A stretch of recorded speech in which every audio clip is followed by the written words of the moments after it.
Hello, hello, welcome, welcome. I just did an awesome skullfish down the microphone and it was muted. Oh, too late. I can't go back now. I can't go back. I was going to do a little skullfish just for skullfish, but too late because I don't have the button. Never mind, never mind. Hello, everyone. Welcome, welcome, welcome. It is Sunday. It is Warhammer. I nearly said Warhamster then. Whoa, no, that's not me. It's Warhammer Sunday. A normal time when I normally crack on with my own army or with my Warhammer Conquest stuff, but today I'm doing some Scions. I'm doing some Tempesta Scions. I started them last week, and I thought I might as well just get some of them finished, get them done. I managed to. I've got a cunning plan to avoid having to do the really gnarly arms that I hate doing. I'm going to change my glasses. I'm afraid I am still battling a headache that I've been having for the last couple of days. So I don't know how long I'll last. I was absolutely fine until about half an hour ago. It's come back again, so we'll see how long this goes for. But welcome, welcome, welcome. It's that time when I do lots of work. Yeah, no, I don't do. I do very little work. I do very little work. Let's just be honest. I sit and talk to you guys in the chat for like 3 hours and try and do some work. As always, because we're all under the auspices of the Chocolate Velociraptor 19 pandemonium at the moment, please do not use the correct words in the chat. It might affect my monetization. But because we're all under the influence of the Chocolate Velociraptor, of course, a lot of us are shut in and locked in, so I'm doing as many streams as I can just to give you guys a place to hang out and have fun with your friends in the chat. Doesn't really matter what I'm doing. What I'm doing here is kind of irrelevant. I'm just wallpaper in the background that moves and talks a lot, basically. But yes, we're going to see how this goes. So, obviously, Saturday and Sunday shows are my regular shows, but I'm going to be doing as many as I can throughout the course of the week around all my other stuff as well. So, welcome, welcome, welcome. Something's just popped up, but you haven't seen it yet. And scene. No, now. There we go. Soup Cat says Skullfish. Thank you very much. Skullfish.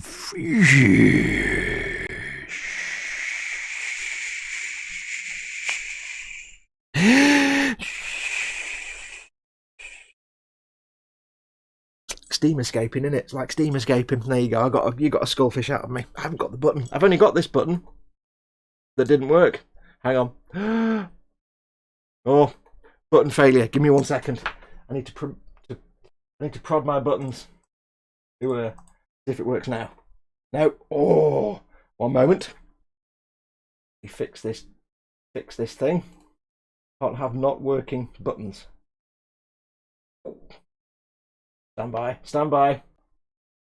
Stand by. Stand by. Where are we? Ready? Ready? It's going to be awesome. It still didn't work. Oh well, his Streamlabs has fallen over, as it always does. Streamlabs falls over for a bit and the buttons don't respond.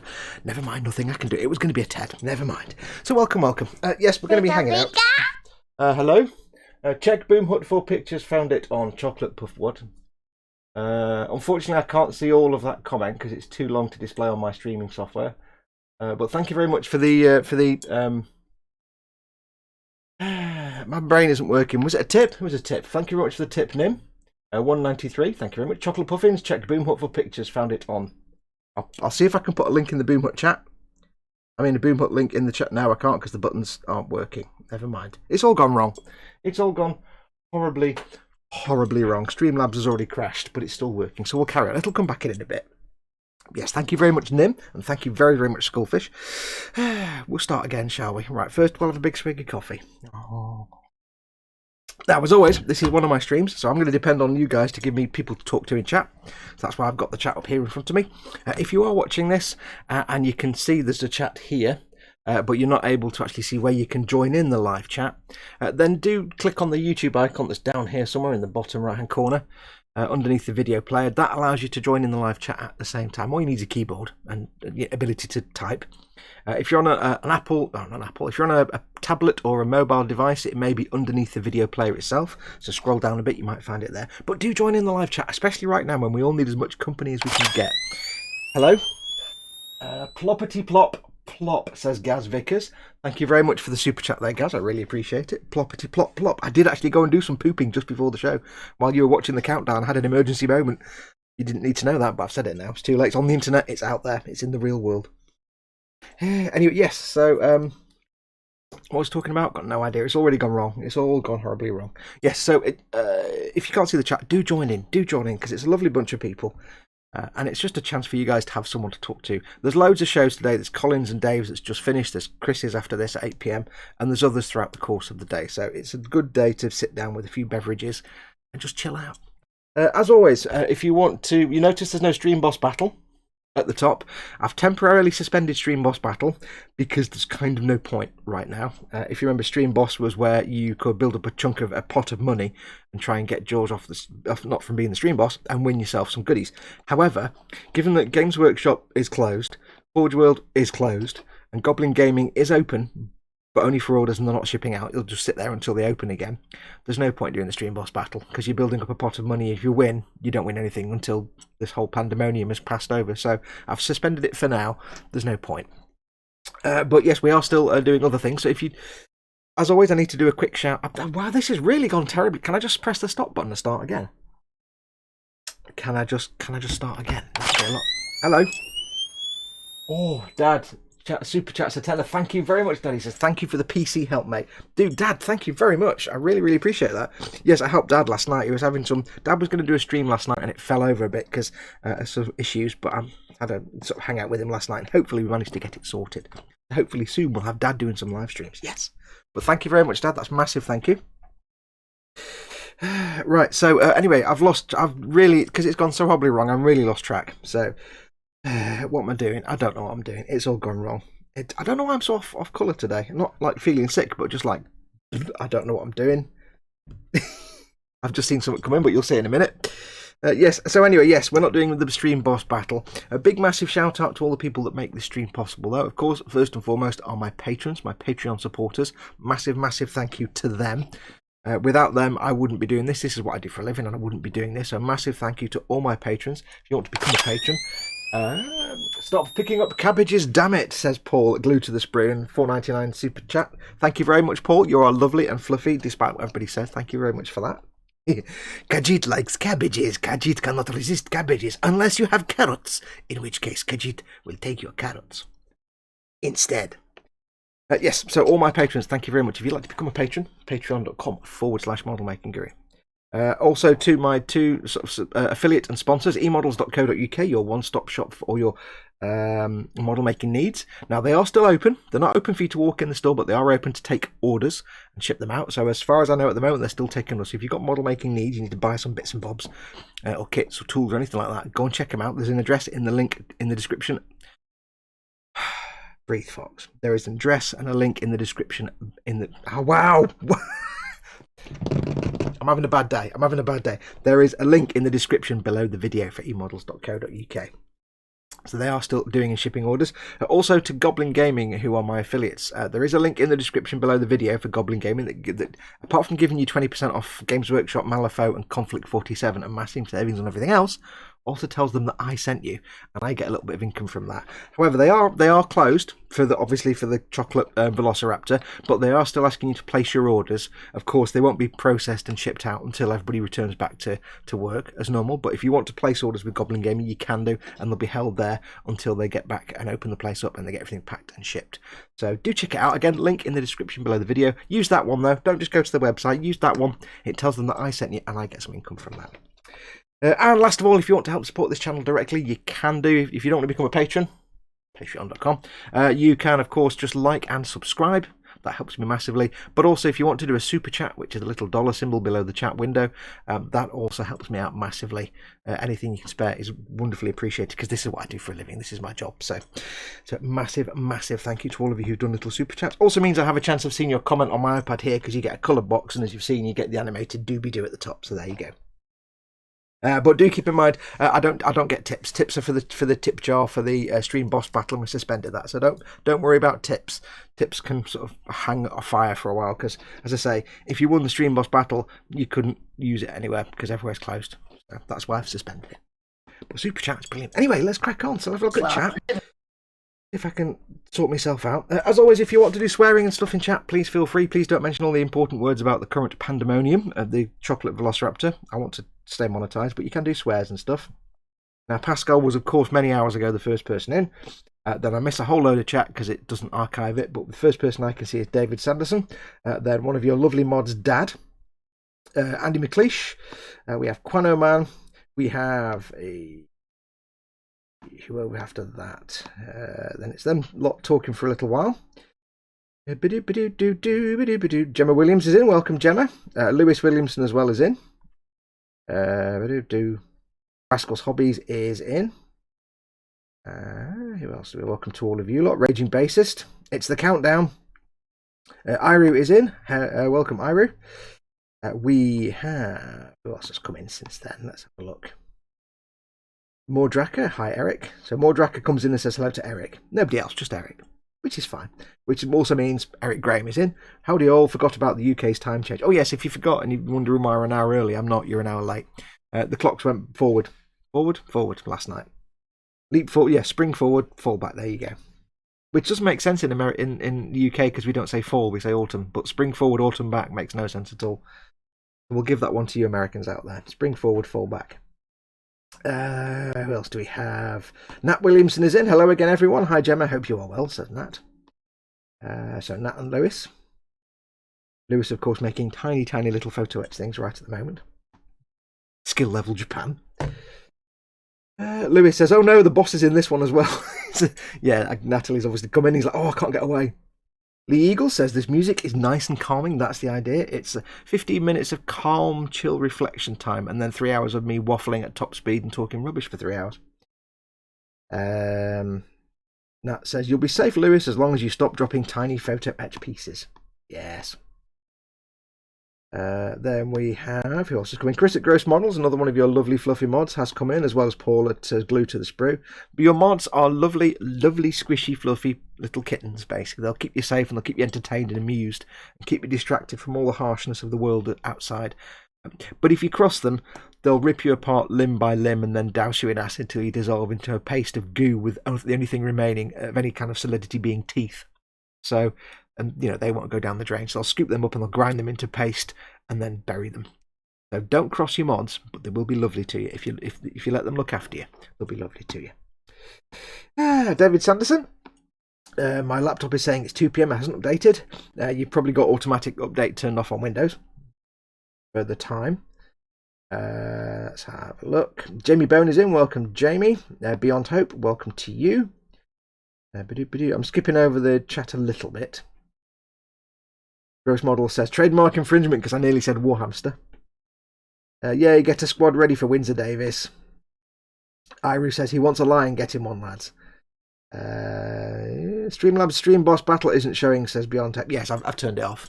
There's no point. There really is no point. Because if you want it today, you can't place an order at Games Workshop or Forge World. And if you place an order at Goblin, you'd be waiting however long. This might be months. We might be stuck out for months. So I've turned it off for now. So bored, says Iru. Watching the neighbours fight is my only excitement. Gothorm is not impressed. Gothorm is here, but he's not impressed. We have Making Models in. Carl is in. Welcome, Carl. Howdy doodly, folks. And hi, Fox. Welcome, buddy. Iru says that his neighbours, he doesn't know what they're fighting about, but they're putting Conor McGregor to shame. Yes. Jamie says something, I don't know what, because I didn't see it, but then Gemma says, Jamie, he can pay them as long as he keeps them upstairs. Athel Mernicle's in. Welcome, Athel. He says, afternoon all, just home from charging my car battery up, so 34 miles and I'm home. I suddenly realised if this thing goes on for months, I'm going to go outside in about 3 months and suddenly find my car is just dead. I mean, the battery will be dead, the oil will have seized up the engine, the whole thing will be broken. The first thing I do when lockdown is removed and I can go outside, without, killing Mama Fox, is literally call the RAC to get my car working. Yeah. Let's have a look. Chrono Man, I am returned. Hadn't noticed you leaving, dude. Sorry. Gaz Vickers is in. Guten Abend. Guten Abend, mein Freund. Too much information, says Skullfish. His voice sounds lighter. Images, Fox. Images. You don't want images of certain things. Did you ration your toilet paper, says Bassist. No. Ask Tony. Ask Helgen35 about the 2-brick method. Raging Bassist says Goblin Gaming have closed too. Yes, but they're still saying you can place orders. They just won't do anything with them until they go back in. So it could be months, it could be weeks, could be minutes. The thing with Goblin is, I think with Goblin, it's probably more the fact that if you go into their premises, the store is quite small. The walk-in store, the warehouse is not small, but it's tightly packed. There's not a lot of space. The picking and packing area is a bit more open, but again, it's still quite close quarters, and the office upstairs is quite close quarters. So I suspect, I don't know, I'm making this up, but I suspect with the guys at Goblin, much as they would have loved to have stayed open, they're probably realising that they can't really operate with everybody couple of metres apart. So it's probably just more for their own safety and the health of all their employees that they're deciding to close. No business wants to do that, let's be honest. I mean, E-Models are lucky, they've got quite a big spacious place, so they're probably able to still run without any risks to the staff. But we'll see how it goes.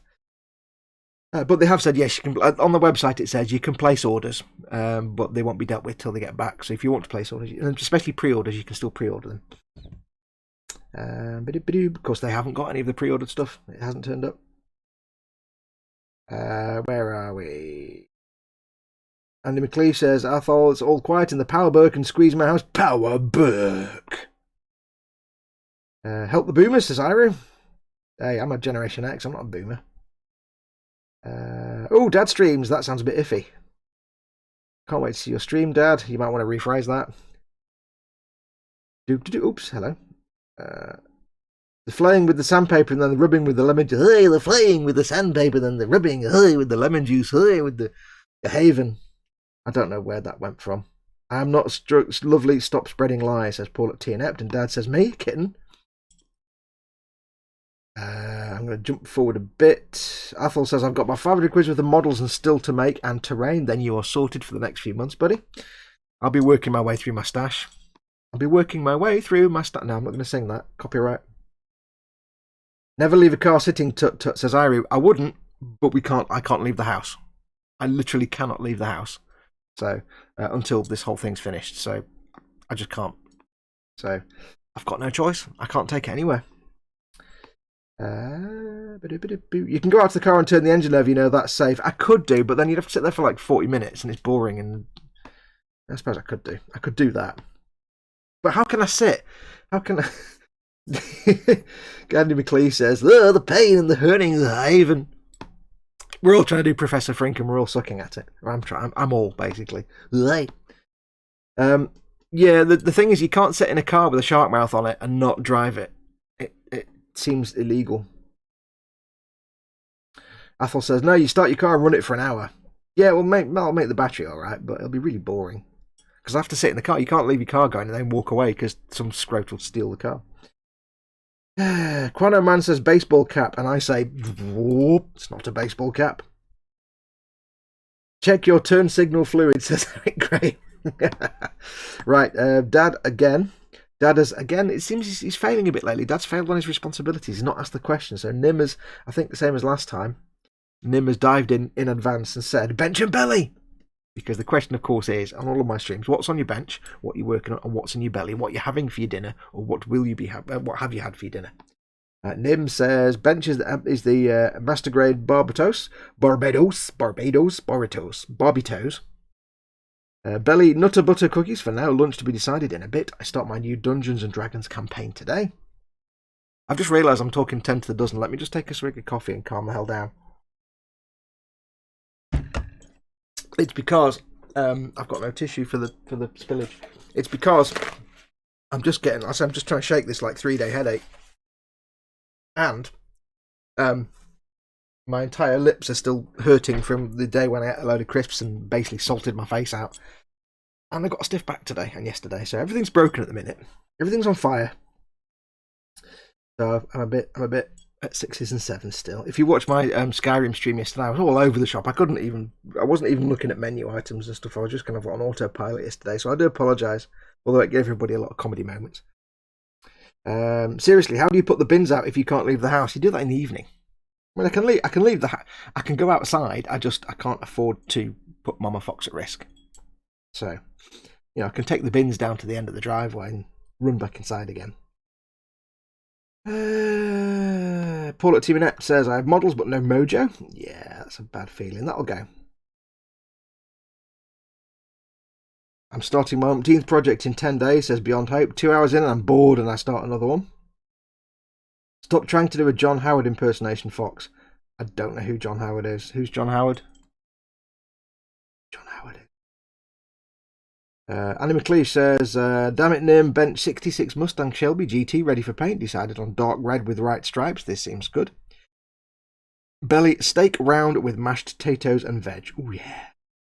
I think for dinner tonight we're having some kind of macaroni and cheese, but not macaroni. It's not mac and cheese, but it's big tubes of big pasta tubes, so big macaroni and some sort of cheese and thing. I don't know. It's not quite mac and cheese, but it's pasta and yeah, you get the idea. It's big tubes, not little tubes.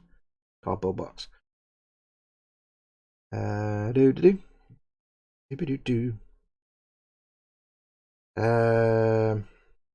have a quick look at chat. David Sanderson, bench is Scions. Belly will be pasta bolognese, homemade, nice. I had some yesterday. Oh, I'll tell you what, I had a right panic last night. Just another little handbrake turn. Yesterday for dinner we had pasta twiddly thing, little twisty things. And I got a couple of packs of like a bolognese mix because we just had to get a load of packaged and tinned and packaged stuff. We couldn't do all the fresh food and veg because it's got to last us for weeks. So I got these packs of bolognese.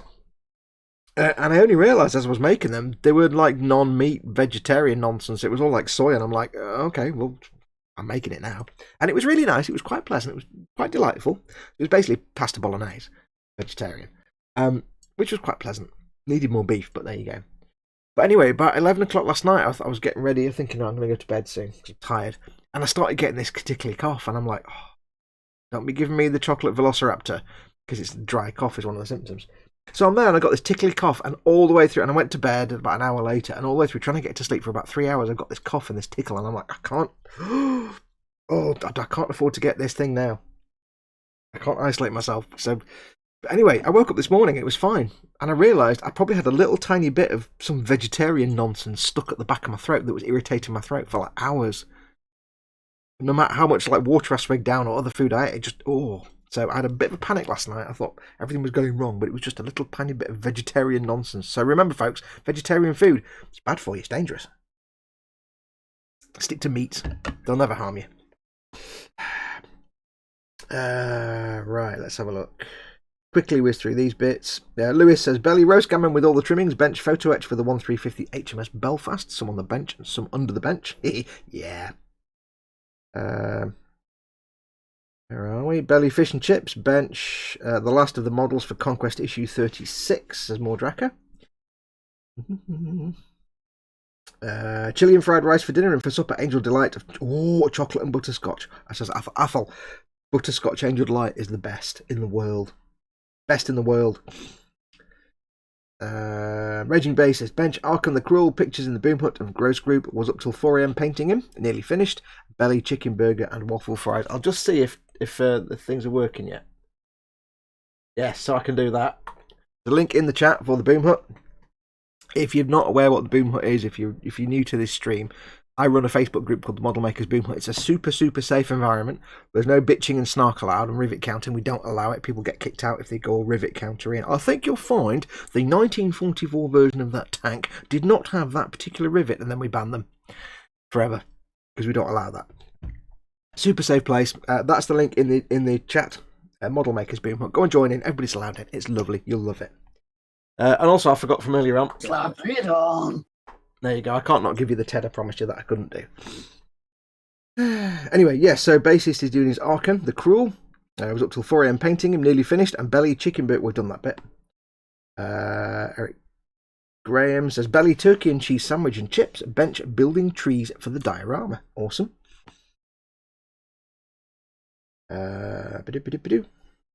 Ginger tea, man, best thing, says Iru. For what? Michael Elliott, bench is more not blood angels and Belly will be pork hash. Yes. Darren 20159, welcome Darren, new name in the chat, says thanks to your fantastic series on the Space 1999 Eagle, I am making a 22-inch Eagle. Good effort. 22-inch. Yes. Awesome. Good kit. It's a fantastic kit. You'll love it. You will love it. It's great fun. And it looks beautiful. And I wish I didn't have to give mine away, but I did. And it's gone. And I miss it every day. I miss it more than I miss my Land Rover Series 3. And that's been 20 years and I'm still grieving over that. Gaz Vickers, Belly, no idea. Bench 148 scale Stuka. Belly says Wayne Haywood, Hobnob Mallow bites. Wait, no, hang on. Wait, stop. I know what hobnobs are. I know what mallow is. I need more information on hobnob mallow bites because chocolate hobnobs are the ultimate biscuit. We have discussed this before. Chocolate hobnobs are the ultimate biscuit. But if you're telling me there's hobnobs with mallow in, I need more information on this. I need pictures in the Boom Hut and everything. Bench Legion Rebel Fleet Troopers.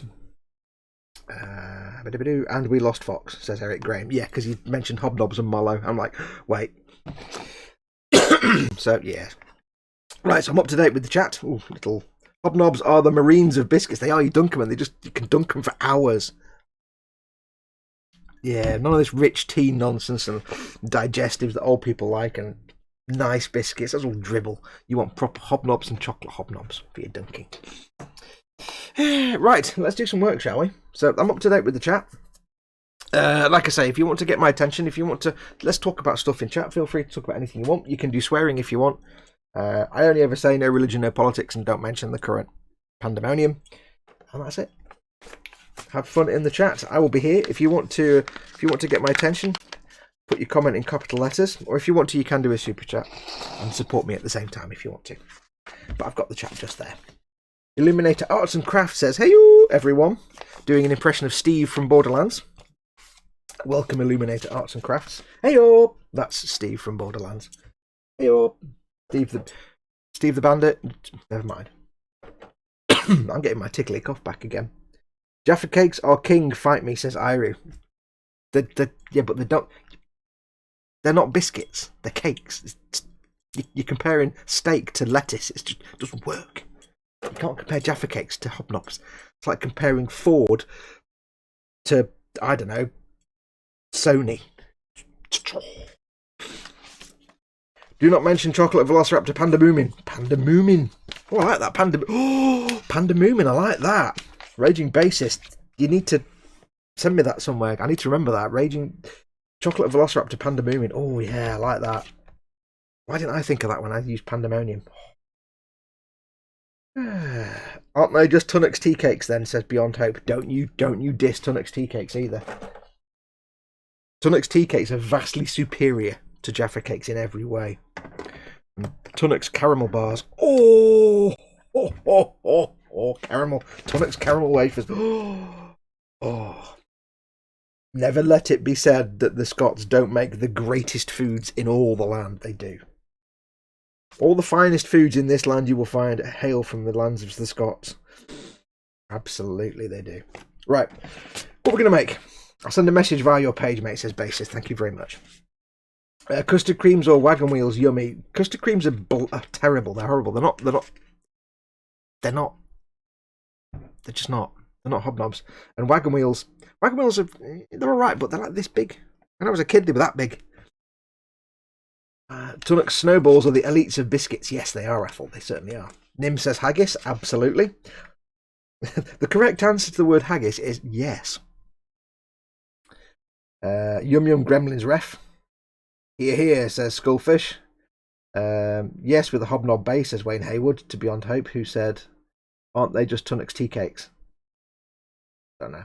Tunnock's are the pinnacle of fine eatery, says Beyond Hope. What do you call it when all the bears escape the zoo? A pandemonium. Here all week, try the fish. Custard creams are the devil's fun juice. Ew. I take a photo, but they appear to have gone. Oops, says Wayne Haywood. I have that problem. Every time I try and take a photograph of delicious foods, there's an empty plate. I think there's like some weird psychic field that delicious foods put out that means a camera can't take their picture. You know, a bit like all the morons that believe in Bigfoot and say they took a picture, but there must be some special psychic thing it does to make the picture not work. Yes. Right, so anyway, let's do some work. So I've got this cutting plan for my Scions. If you remember, in the past, I have said that I love Tempesta Scions. I love the look of them, but they are evil because their arms are split into two parts, and you have to coordinate the two arm halves and the other arm holding the weapon and the tubes going around the back of the backpack. I've got a load of Scions already, so what I'm doing is I'm a bit clever. You can swap some of the weapons out. So what I'm doing is I am not doing the Italian version because that's not the right language. It says, let's read the words, let's read the words. I'll zoom in so you can see. It says here, I hope you can see this, you probably can't. It says, this isn't the command squad. It says, one Tempesta Scion may replace their hotshot las gun, the one that's got the cables that's a pain in the bum to link up, with a hotshot las pistol and take a Vox caster. So, he'll have a Vox caster. For every 5 models in the unit, it's a unit of 5. Up to 2 other Tempesta Scions may replace their hotshot las guns, the ones with the cable that's a pain in the bum, with a flamer, melter gun, plasma gun, grenade launcher, or hotshot volley gun. Now, the hotshot volley gun also has a dangly cable, so we don't want that. But one of them can have a melter, and one of them can have a plasma gun. One of them is a Tempestor, and he's got a big grabby fist and a plasma gun, plasma pistol. And that just leaves one left, who will then have the awkward, fiddly las gun with the tubes and nonsense. So I've managed to whittle it down from 5 guys with weapons that I hate to 4 guys and then down to 1. Because the honest truth is, there's no way I would ever... I need to clear my throat, one sec.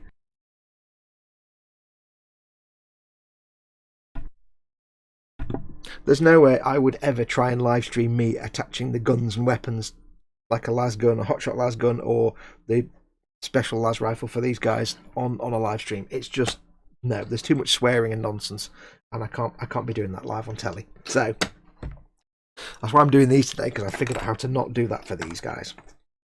Fox, the leader bloke you made, reminds me of Windsor Davis. Yes, because I don't know if you won't even see it, but he's got... Let me see if I can put... I've got a pointy device. He has Epic moustache. Yes, Epic moustache. He's there and he's going, oh dear, how sad, never mind. That's what he's saying. So he's the Tempestor. Now, I do already have a load of Scions, and I've got a Tempestor Prime built.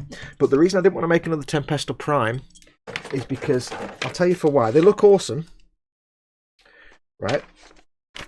I'll get you the box. Where's the box? Tempestor Prime is that guy, but imagine with a helmet, not a beret hat. He's got this awesome greatcoat, but the thing is, this servitor on a big sticky up, it's a ball ache. This thing you glue on the back. This will survive in any transportation case you put him in. It will survive about 3 minutes. In the end, I gave up, and it kept snapping off so many times I couldn't replace it. I just had to get rid of it and carve and sand and away, so it looked like his coat never had it on in the first place. Because I glued it on. It's this awesome servitor behind him like that, you can see, but it just sits there, and there's nothing to glue it onto. Yeah, So I thought, I'm not making one of them again, because it never sticks on. No matter, that's the problem with... Now, let me zoom out. Got the wrong glasses on, I can't see what I'm doing. My camera software gives you the smallest molecular little switch to drag up and down for the zoom. It's a pain in the bum. Ray Aquilina's in. Welcome, Ray. Ray from Malta. Welcome, my friend. Yes, it's just the most fiddly thing, and the problem is the same problem you get with a lot of Adeptus Mechanicus. They have little sticky up things and servitors and pointy things that literally survive 5 minutes. In your case, I've got the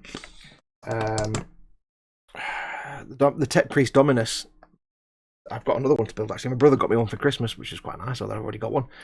He got me the Tech Priest Dominus, which looks beautiful, but it's got little dangly things that just snap off in transportation cases. You can't get around it. Anyway, yes, so, oh dear, how sad, never mind. So Ray is in, welcome, Ray. Good old Windsor Davis, carry on, sir, says Andy McLeish. No swearing live on telly, damn it. You guys can swear a lot in chat if you want to. I won't read it out, but you guys can swear as much as you want. Dad says, lovely boy, lovely boy. Fox, I had to do my servitor stuck at a different angle for it to stay. Yeah, I managed to get mine on, but like I say, it just in painting it snapped off, and then I glued it back on, and then, of course, in the end, what I did was I basically just took it off, because I couldn't get it to stay. Took it off, carved the bottom of it away, sanded it down, and repainted that bit. I just gave up. Because every time you put it in the storage case, it would just ping off. I'm like, oh. God, I mentioned Windsor Davis. What have I started, says Andy. Anything that does not look normal is a pain in the butt to fit, as what they need is holes in the capes to fit into. Yes. It should have had pegs or holes. Those little servitors, they're a real pain in the bum. Mechdrites, says Iru. Mechadendrites. Fox, why didn't you put a baseball cap on Windsor Davies? Banned. Right, so anyway, yeah, so I've done a Tempesta, not the Tempesta Prime with this silly nonsense. The Tempesta Prime does look awesome, and when he's got the swagger stick with the skull on the end, it gives you various benefits in gameplay. So I have got one, so I don't need another one. But what we're going to do first, what we're going to do now is going to make the Tempesta Scion with the Voxcaster, or field telephone, big shouty radio speaker thing, if you prefer. Now I'm going to give all these guys helmets. I know I've given him but he's got an epic moustache, but the rest of them are going to have helmets because seriously, helmets are much easier than all that nonsense. And I do like the helmets on the Scions. The helmets are awesome. They just look fantastic. And that's why I'm torn about Tempesta Scions. I love the look of them. I love painting them, but the arms, I can't be doing with the arms. Right, so this is going to be him.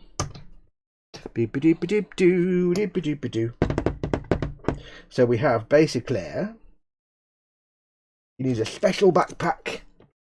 He needs part number 51. Sure, it's not the Foxcaster. Welcome to the Foxcast. Part number 51 is the backpack with the twiddly aerials. 51. Now, I did complain last week about cleaning up these backpacks being more of a pain than any other backpacks. Ask any Golden Demon painter or competition painter what's the worst thing to try and clean up on a Warhammer kit, and they'll be like, yeah, the backpacks. However, I got that wrong because I forgot they're actually easier to clean up than Space Marine backpacks. So I stand corrected. I forgot. My memory was incorrect. There's only two little things you have to clean up. The rest is fairly straightforward, so I take it back. Jerry's in. Welcome, Jerry. Do what most people do and use the Palentite Enforcers as Scions instead. I don't know what the Palentite Enforcers are. I do like the look of the Scions, though. I think of all of Warhammer, my two favourite units to look at are the Scions and the Death Corps. They're my absolute favourites. What's the issue with the arms, says Bassist. The issue is, like this guy here. Zoom in. Yeah. Nope. This guy here. That arm is one piece. This arm is one piece. However, the issue with these guys specifically is... let's find one. When you glue them together, you build the body and the torso and everything else, but then you have parts. You have the backpack with the cable coming out. You can't see that. Let me zoom out a little bit because that's probably a bit too far in. Hang on. you have the backpack with the cable coming out. You have the rifle with the cable coming out of the rifle. These two bits need to join up. So you have a specific backpack with a specific arm. That's fine. That bit of the cable needs to join with that bit of the cable there. But the right arm is 2-part. And the left arm is 2-part. Or 1-part sometimes. So, like on a normal, say, Astra Militarum, you'd have the left arm with the rifle and the right arm. You'd stick them together and you wiggle them in place and they're holding the rifle. With this guy, you've got to glue this onto the torso, then glue that to the arm that's holding the rifle, and then make sure that that's all lined up with this arm that's there. But once you've done all that, you have to make sure that that end of the cable meets up with that end of the cable that's on the backpack. And it's like, oh, now when you're using like polystyrene cements, you've got wiggle room, you can move things around, but it's such an absolute faff and pain in the butt. It really is a pain in the butt. So, and to make it worse, to add insult to injury, they all have this awesome like screen on their wrist, like a computer screen. I'll zoom out again now. They all have this awesome like little sort of green screen display screen on their wrist like that, which looks fantastic, but every single arm has the nub right in the middle of that screen. So you've got to clean them out really carefully so you don't destroy, because it's a screen with a little recessed bit around the edge of the screen where the screen meets the arm. It's like having a small iPad on your wrist, and they put the connection point right in the middle of that screen, so you've got to really carefully. It's like, oh, could you have made this any more of a faff than it needed to be? There's no reason why the arm could not have been a single arm attached to the rifle, like in a normal Astra Militarum, because you can only use those two arms with that rifle and that backpack. So why not just make that one piece? Make this and that one piece. So you've got left arm and right arm, or left arm and right arm. Why not make this attached to that? Why have this as a separate bit? It makes no sense at all. Just, it frustrates me. Skipper Ted, hi. Oh, Ted's in. Slap it on. Ted, welcome. Please don't run away.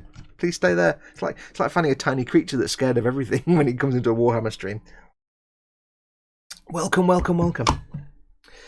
Yeah, so basically what you find is that when you've got them all glued together, you've either got the two cables from the weapon and the backpack don't quite meet and you have to fill the gap and do a lot of sanding and filling, or you've just got arms that you've been moving them around so much that you've got glue smudging out and you've got blurps everywhere, and it's just like, it's not fun. So that's why I'm quite happy to make these as not guys carrying those weapons. But I think once I've got these built, I'll have enough Tempesta sounds anyway, so I won't have to do any more. To be perfectly honest. Now, I haven't actually got any fully painted Scions at all. Ted, Osric says, live from Ted's Tower. Yes, we've decided, Ted, that your new base of operations is called Ted Tower, or Ted's Tower. Or the Gin Palace. One of the several. One of those names. I like Gin Palace myself. Live from the Gin Palace.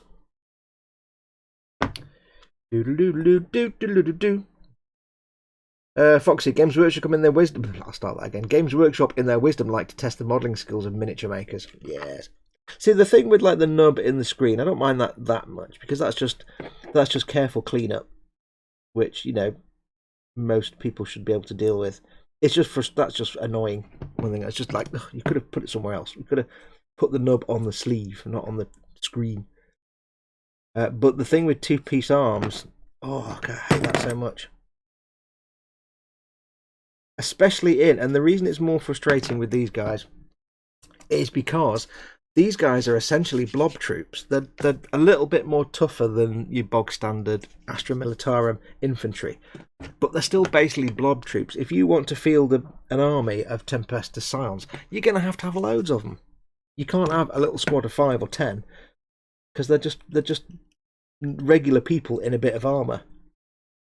So they're like mass troops. Now with Astra Militarum, the Imperial Guard, they're easy to build. They just go together. You can build hundreds of them, no problem, in a day. But these guys, yeah. So it's frustrating that they've taken a blob troop and made it so fiddly and complex to build. When really, for this kind of blob troops, you want simplicity, because you need to make them en masse. They're not as much of a blob troop as Imperial Guard, but they're not They're not elite troops. As in, you know, you want to have 5 of them and that's your lot. But I just love the look. I do love the look of them. They're fantastic. I love it. An armor, all the gold trim and stuff. Yes. Ted, if you want to learn about Warhammer, watch Warhammer TV on YouTube, says Jamie. Ted does not want to learn about Warhammer. Ted's made a Warhammer, haven't you, Ted? Ted actually built and painted a Warhammer. I think you finished it even as well. I think you finished it. Ted made a Wyvern. I think he built it as a Wyvern. I'm not sure. But Ted has done a Gunplas and a Warhammer. Right.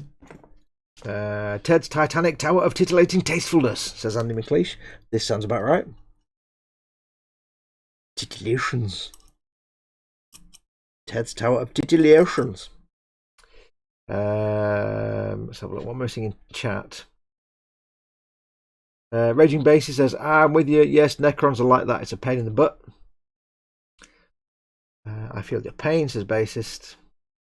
I know he hates building. I'm okay with it apart from Necron, says David Sanderson. Yeah, that's the other thing, of course. I've always said I'm a painter, not a builder. So the building part of the process is always a grudging thing for me. Because we're all builders, painters, or somewhere in between. We're not all. Some of us do all of it, but I'm straight up painter, not a builder. I don't enjoy the building part of the process most of the time. Sometimes I do. I enjoy building these dudes when they're simple builds, like in Imperial Guard and stuff. Yeah, nice simple build. Kind of fun. Because you go like that and you've got a dude and it's awesome. Especially when he's got the grumpy head. Silo de Gin, where all the gincidents happen, says Andy McLeish. Le Silo de Gin? Attention to detail, lads. This is how you build, says Irie. Don't follow me for attention to detail. I just ordered breakfast, says Nim. Scrambled eggs, pork sausage, home fries, and apple crumble pancakes. I'm spoiling myself today. Spoil yourself every day. Don't get Fox started on Warhammer TV. I shall say nothing. My blob troop, Edwin Lenner says, activate the lateral lisp. My blob troop, build part 5. Please like and subscribe. Yes. Blob troops. I may get distracted at short notice, waiting to chat to an official person, says Phil Lewis. Quano Man says, now I'm going to have to stuff my big fat face with all the fridge. Totally Nim's fault. Ooh, that's one thing. I'll tell you this for nothing. Tell you what, ever since this lockdown, and we obviously bought a load of food in, you know, we've got like a load of dried and tinned stuff just because it'll last us weeks. The problem now is I'm in a house full of food. And my brain's like, you know what? Why don't you just eat it all right now? That's kind of what happens. So, I kind of got fat again. Just managed to get rid of the belly. I developed the belly over the last sort of 6 months. Just managed to get rid of it, and now it's well back. Yeah, don't expect for 1 minute that it's not back. So go easy, folks, because we're not getting out to do much exercise. Not that I do exercise anyway, because we're not getting out and about much. Please do, you know, take it easy. Don't stress eat and don't overeat. Just not being able to go outside and work it off is probably a really bad thing. So don't do that. Take it steady. Also, you don't know when you're going to be able to get more shopping in, so you just don't do it either for that reason as well. Right, helmet time. Let's have a look and see. I think we shall give him 1, 2. We've got. Ooh. I like the guys with the wings on the helmets. I like that. I like that. I think we should do the guys with the wing. 1 with the skull and 3 with the wings. Now with wings. I think the one with the. I think this guy with the Voxcaster should have the awesome skull. And then the other guy should have the wings. So let's give him the awesome skull helmet. Skull helmet. I do like the helmets on these guys. If I zoom in, I'll try and show you the helmet. Again, I've got to zoom in with the button. I can't see with these glasses on. You won't even see these probably because digital camera, the zoom will be terrible. Where are we? I don't even know if there's been focus for you, but you've got some various variations on the helmets, all with different kind of face masks. But these guys have got wings. This one's a blank one. You've got these 2 guys here, kind of awesome looking. And of course, you've got the head for the Tempesta Prime. You've got all the non-helmeted heads, the beret heads if they're like SAS types, various different mustachios, and no moustaches and some partial masks. Lots of loveliness. But the best head by all is the one for the Tempesta Prime, which is somewhere out there is a head of this dude I can't find. Yeah, it's the head. It's the Totenkopf. But it's the Kopf. Can't find his head now. Oh well, it's on there somewhere. On the earth. Because he's got a spiky spike on his head. I can't find it. It's. I've got 2 sprues and I can't find it on one of 2 sprues. Never mind. Anyway, let's stop wasting time. Let's zoom back out again.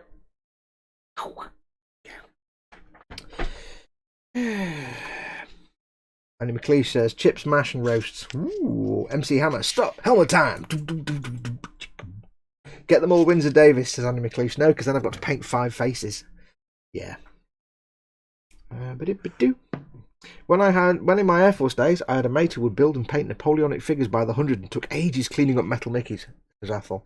Yeah, I am the slowest person in the world to do cleanup because I'm really finicky about getting rid of nubs and mould lines and stuff. It drives some people to distraction. I do everything slowly. There's no point in doing this fast. This is our hobby, it's our passion. There's no point in running through it quickly. Even though it's the buildy bit I don't like. I'll still take my time.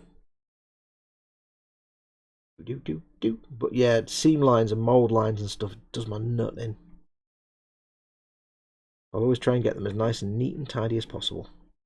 Neat and tidy. Khajiit does not like your nubs and mould lines. This is the bit of the neck that glues to the body, and you never even see this, but I want to get it nice and clean.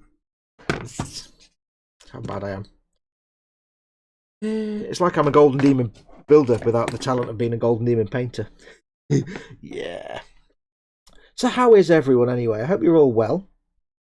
I hope you're all doing okay, whether you're stuck indoors or not. I hope you're all safe and sound. And keeping your loved ones safe as well. Obviously some of us some of you will be on a lockdown for a couple of weeks. Some of you may be on lockdown for 7 days. Some of you may just not be on doing that at all, not lockdown. But think of other people, stay indoors, unless you absolutely need to go out for shopping and stuff. No, I'm not going to say that. I'm going to say something then, but I won't do that. Neat. Yes, hopefully you're all okay though. The advantage we have as hobbyists, as model makers, in this ridiculously stupid hobby that we actually do, is that we have to think ourselves lucky because for us, being stuck indoors for weeks or even maybe months on end, we've got an escape. We don't have to suffer the boredom that other people might get. Like imagine the people who like they go to work, they come home, they watch crap TV, and then they go to bed, and that's their entire life. They're going to be just bored. People that have no little hobbies and stuff. So the fact we've all got our hobbies, even if whether you participate in this hobby or even if you're just a passive participant, you just watch other people do stuff and you look at other people's builds and you like reading the things and watching the videos. Even if that's what you do, there's content, there's things to do. You're not going to be prowling around your home desperate for something to do or read or whatever. So we are lucky in a way that we've got this outlet. So while the entire world is on fire, take the time at your bench. I know it's not quite that easy for a lot of people. There's obviously other things to be considered, and it's not like this is a holiday. It's a tough time for everybody. It's only going to get worse, but we do have the advantage that psychologically we can stave off the boredom by going on the bench and doing some work. However, I would say, I've still got a poorly thumb, so I can't really grip things very well at the minute. I would say that at this point in time, of course, the one thing we are going to suffer from more than normal is going to be a lack of mojo. Because when when you go to work every day and you come home and you've got family stuff to do and you've got your other things to do and chores around the house and all this kind of stuff, you're grateful for any time you get at the bench. And you might get an hour in the evening and you're like, oh, okay, yeah, and you can do some work. When you're at home and you're stuck at home and you've got like all day, and there's any of you out there just by yourselves, it's all day. Or if you've got family or other people with you, then maybe some of the day, you've got a lot more time to go to the bench and sit at the bench. And you know what? It's a lot easier to get disillusioned with that. And because too much of a good thing, as they like to say, I'm just going to adjust my mat, too much of a good thing can make you grumpy. So it's going to be a lot easier for us to get frustrated and into the no mojo zone. No mojo. I sound like a Jadoon. No mojo zone. So no. Oh, the Jadoon platoon on the moon. So yes, it's more likely that you will get the burnout because we're spending a lot more time. Because it's like like when you get a weekend off, you get your weekend off and you're like, oh, I can spend a weekend at the bench. And every now and then, if the stars align, if you say live with other people in the house, or you spend a lot of time at work and things, the stars align and you get a couple of days, a weekend to yourself, and you just sit at the bench and it's like you're a pig in slop. You love it. But by the end of the weekend, you're like, okay, I've done enough now. It's time to go to bed and I've got to go back to work. But you enjoy it and you like it because it's a rare treat. But I think when it's every day, all day, every day, there is that risk that you get, desensitized to it. And that's when it gets a problem. So do keep that in mind. You may well get the burnout a lot more easily than you would normally. What part am I looking for here? 38. Which is on the other screen. So more likely you'll get the burnout. But if that's the case, don't force it. As always, don't push it. If you get the burnout, just walk away. Take the advice that I always give. Walk away. Go and do something else. Just for a bit. Because trust me, we're gonna be in this for some of you. The best you can hope for is 2 weeks. Or rather, for some of you, the worst it's going to get is 2 weeks. For some of us, it's going to be months. So if you are staring down the potential of, if you're like me, you can't go out, then just take it easy. If you get the burnout, just walk away. Don't think about it. Don't think, oh, I want to do some work, but I can't. I've not got the mojo and I'm feeling really bad. Don't. Just go and do something else. Go and play a video game or read a book or anything else. Sit in the garden. Make the if you're lucky enough to have a garden, we're gonna have some good weather coming up, so make the most of just sitting in the garden, enjoying the wildlife if you've got any out there. Don't stress it. Don't feel stressed because you can't get to the bench and do any work, because you can't get any work going, because your mojo's gone. Just do something else. Eventually, you'll be away from the bench for a bit, and eventually your brain will be like, you know what? It'd be really cool to go and do this thing at the bench right now. And the moment that pops in your head, you know your brain's ready to go back into it. That's the way you do it. I also need to find my where's my seamline removal tool? That is my special tool. Let me show you my tool. I cannot find my special tool. There it is. There we are. Yeah. So even more than normal, be on the watch for the fact that your mojo will go bleh, but don't push it. We're going to be here for weeks, if not months. There's no reason to get everything done now.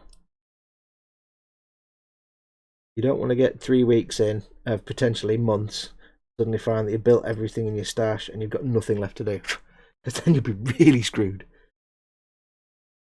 And this is why building up a stash is a good idea, because right now I've got my stash here. I've got enough to keep me going for quite a few months.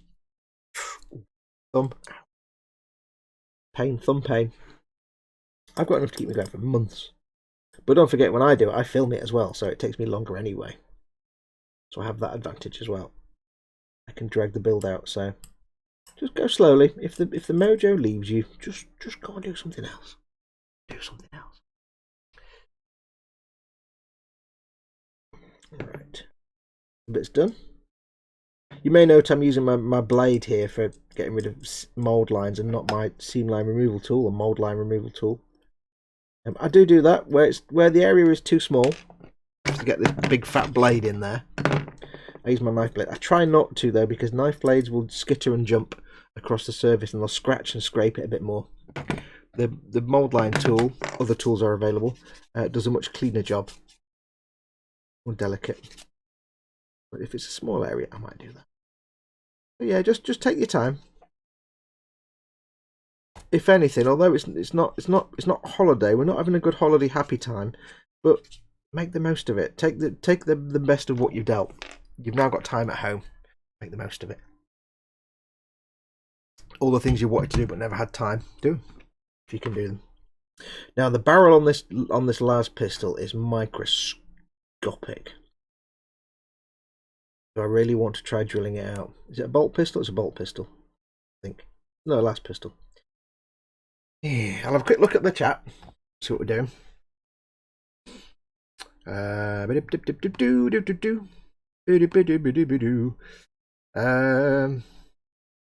to? I forgot where we're up to in chats now. I'm on my own, having outlived my family and cousins, so it's me and my car. Even the wife is still in Ukraine, says Athol. Yeah, so you'll get the burnout at the bench, but at least we've got that stuff to do. Imagine if you're on your own and you had nothing. There was no hobby. I'm looking. I've got this, and I've also got my Xbox. And if I get bored of one, I can do the other. And I've also got the internet and everything else. But I've got plenty of things, you know, that can be. And to be honest, with me, I'm kind of almost at home every day anyway, because I work from home. This is what I do at home. And if I'm not doing this, I'm doing other parts of this on the internet. So not a massive change for me. So I'm very, very lucky. And I do see that. Beyblade Master is in.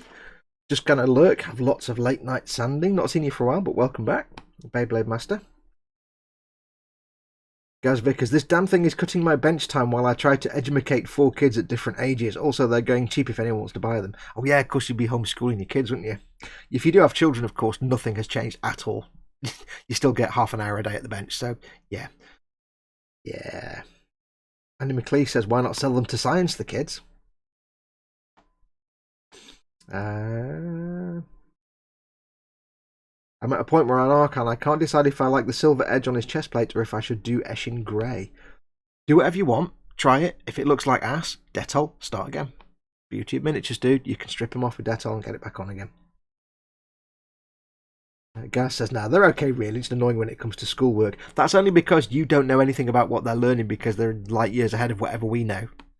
Like what we learned at maths in school, they learn on the first day, and now they're on quantum mechanical quadratic equations, and we're like, I can't even spell that. Beyblade Master asks, is there a kit for the USS Johnston? I have no idea. I am not a ship builder. If anyone in chat can help, is there a kit for the USS Johnston? Don't forget Google's your friend as well. I was reading about the Battle of Samar, and that little destroyer was badass. I'm sure there will be, or if not, there'll be a chip of that class.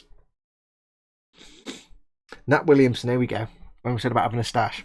Nat Williamson says, before all this, I used to moan something chronic about Lewis's stash. Lewis also in the chat as well. Now I'm grateful for it, because on his days off whilst we're stuck at home, I'm at least busy and not... Oh, I'll read that again. At least... when we're stuck... Now I'm grateful for it, because on his days off while we're stuck at home, at least he's busy and not under my feet. There you go. Lewis, and then straight after Lewis says, I must agree, Fox, a stash is good. Most people will run out of supplies before their stash runs dry. Yes. I think there'll probably be a lot of people that build stuff and don't paint it because they run out of all the paints, but they'll keep building their stash. Don't drill it, just make a tiny pilot hole. The suggestion of a barrel hole is enough at that size, says Powerwolf. I shall have a think about that, Powerwolf. Thank you very much and welcome. Jealous I'm a postman, still working, says Wayne Hayward. Yeah, but you're doing an essential job, buddy, so thank you for your service. It seems weird to say that to somebody who's not in the army or the military, but thank you for your service. You are doing essential work. Bassist says, not going to be lie, I'm going to be very productive, even going to be in a group collaboration video. Awesome. Beyblade Master says, I have no stash of unbuilt kits, but I do have scrapped kits to play around with. Yes.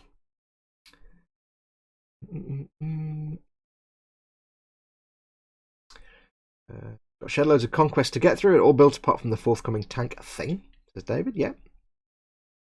I don't know if the conversation did anything, but then Beyblade says I'll just print some custom decals for the whole number, so I guess there was a conversation there that I missed. Beck Storm says I live with my mum who's high risk. We're running low on supplies, so I'll be heading out tomorrow. Got to be careful. I'm in exactly the same situation. Mama Fox is, at high risk, so I just cannot leave the house. I'm choosing not to leave the house. So we're depending 100% on deliveries and online shopping and stuff. We need to order some more. We've got a load of food in, but we need to order some more tomorrow just to make sure we don't have a big gap. So yeah, I'm not even leaving the house. Lewis says I know the feeling when I'm a lorry driver, still working too. Again, that's an absolutely desperate job that we need right now, so thank you for your service. LD says he's fine, he's busy feeding the troops. Old joke, you would think signals can ring over to book a meal. It's true. We're like 300 pizzas. Smash that like button. Wow, what? Chris says a record number of views. We've got 77 people watching right now at this moment. Wow. Folks, 77 on my control buttons and 73 on the thing. Wow, awesome. People watching. Thank you very much for watching. If you are watching this, and you can see there's a chat there, if you are watching this, come and join in the live chat. Come and say hello. The whole point of all these streams at the minute is to give people a place to hang out and talk. So come and say hello if you're not in the chat already.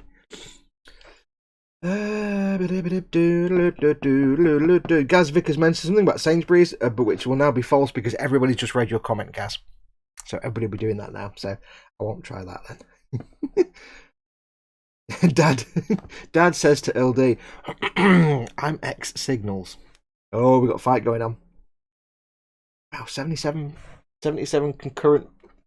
Wow, I can't believe that. Yes, but as Dad says, if you are watching this, and this applies to any YouTuber that you enjoy their content, if you're watching some of their content and you really want to help them out but not spend anything, give it a like.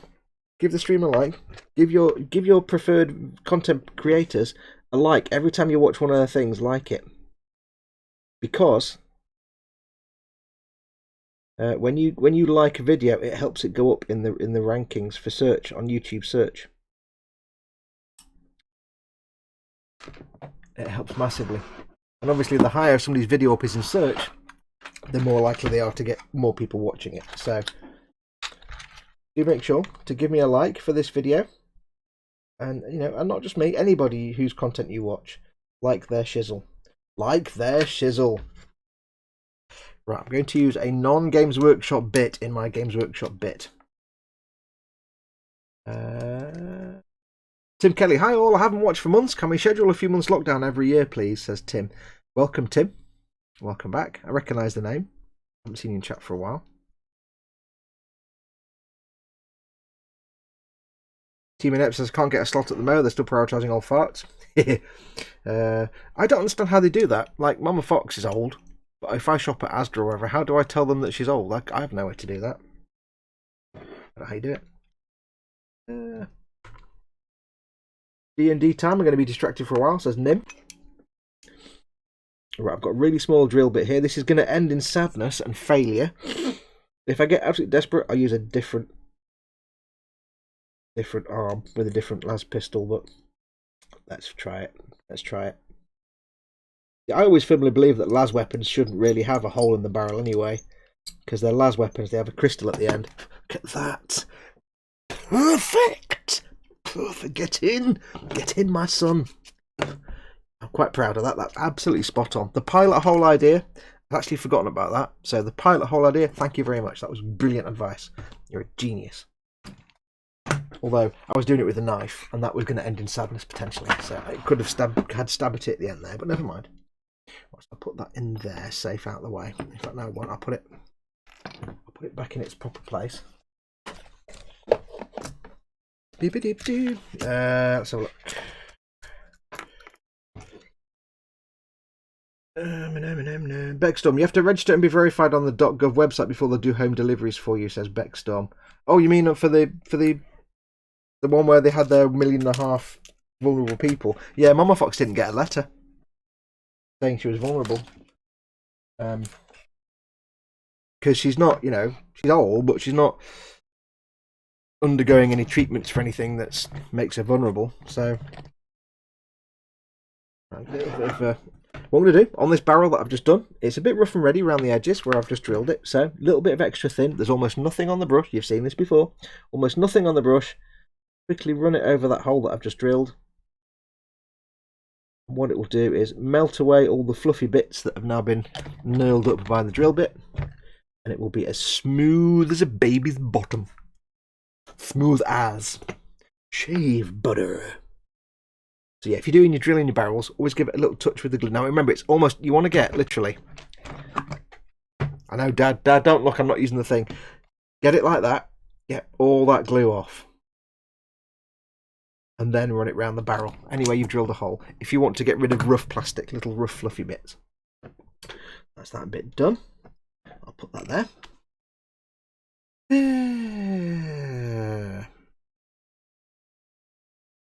Let's have a look. I've got a modest stash, says Quanoman, because I've chosen to paint and then build the Falcon. I could still be working on it this time next year. Every single one of them 700 parts individually painted. 700 parts. The Fine Molds Falcon had 900, and that's 1/72 scale. Wayne Haywood gives respect to Lewis Williamson. Not sure what we're talking about there. Baby Led Master talking about using something. Whitewashing. I tried out whitewashing on a tank kit. It was fun. Luckily, the hairspray I got was just right. I just use the tip of my knife and swirl it round gently, says Powerwolf. I do too a lot of times, but I tend to use the drill bit just because a drill bit is a lot more accurate than a knife blade. And also, you may not know this, but my nickname is Captain Stabberty. The least time I can spend with a knife blade that far from my fingertips while swirling it around, the better for me. Yeah.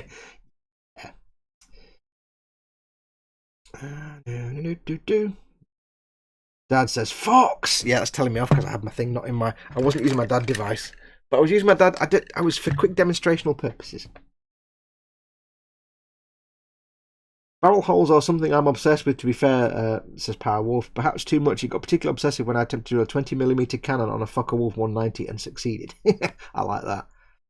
I've got all the barrels drilled out on mine. I've got, plasma weapons. I was just never sure about las rifles, because las rifles, bog standard Astra Militarum, they're a pain because it's so small, trying to get that hole drilled out. And it's like, it should have a lens at the end, so would it even have a hole?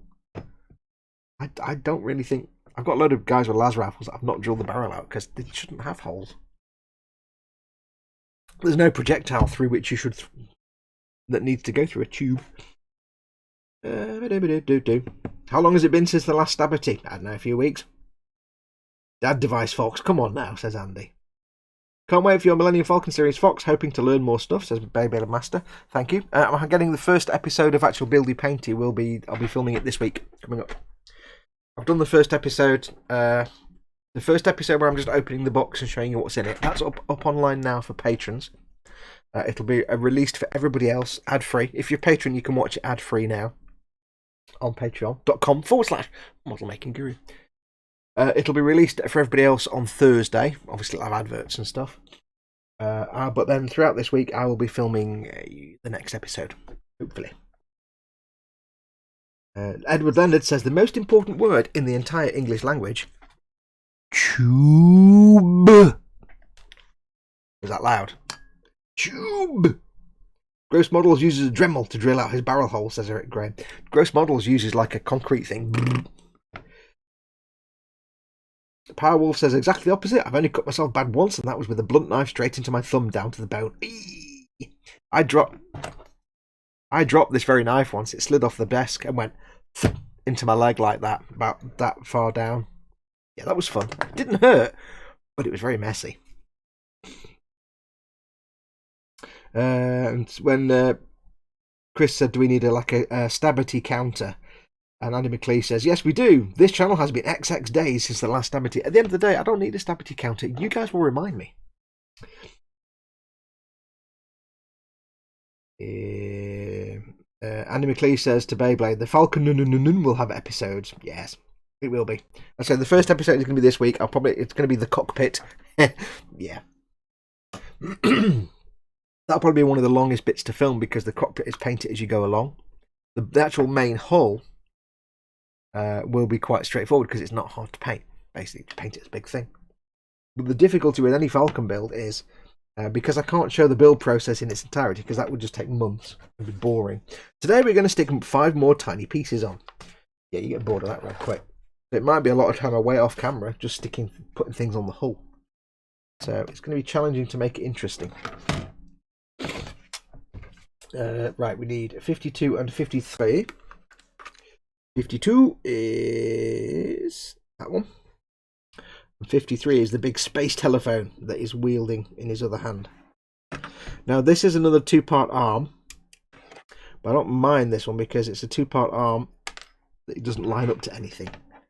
He's just holding a phone to his face. You don't have to line up the right arm with the left arm. Thankfully this one's not so bad. Yep. So we've got a space telephone. I do like the fact it's a massive, it looks like an old vintage World War II field telephone. It's just a massive phone handset for his Voxcaster. Which seems a little silly, but then again it is Warhammer, so of course it looks a bit silly.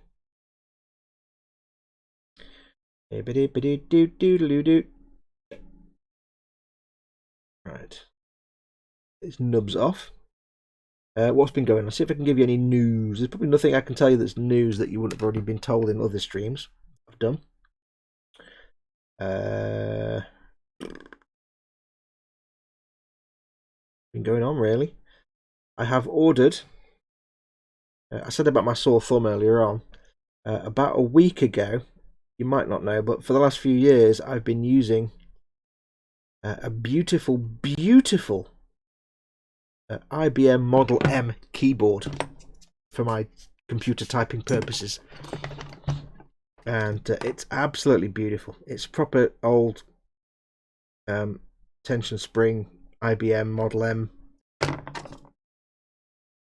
thing, clunky keys and everything.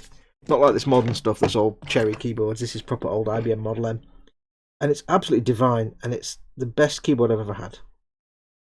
But some of the keys stopped working, and I'm like, oh, goodness. And I can't get it open to have a look because it's got silly little hex keys on the back. It's a modern keyboard, but using the original molds from IBM and all the components. So it's basically a Model M. It's a modern made IBM Model M, and it's got these silly little hex keys on the back, so I can't open it up. And it's probably just a couple of traces on the circuit board that have just, got corroded or something, or gone a bit funky.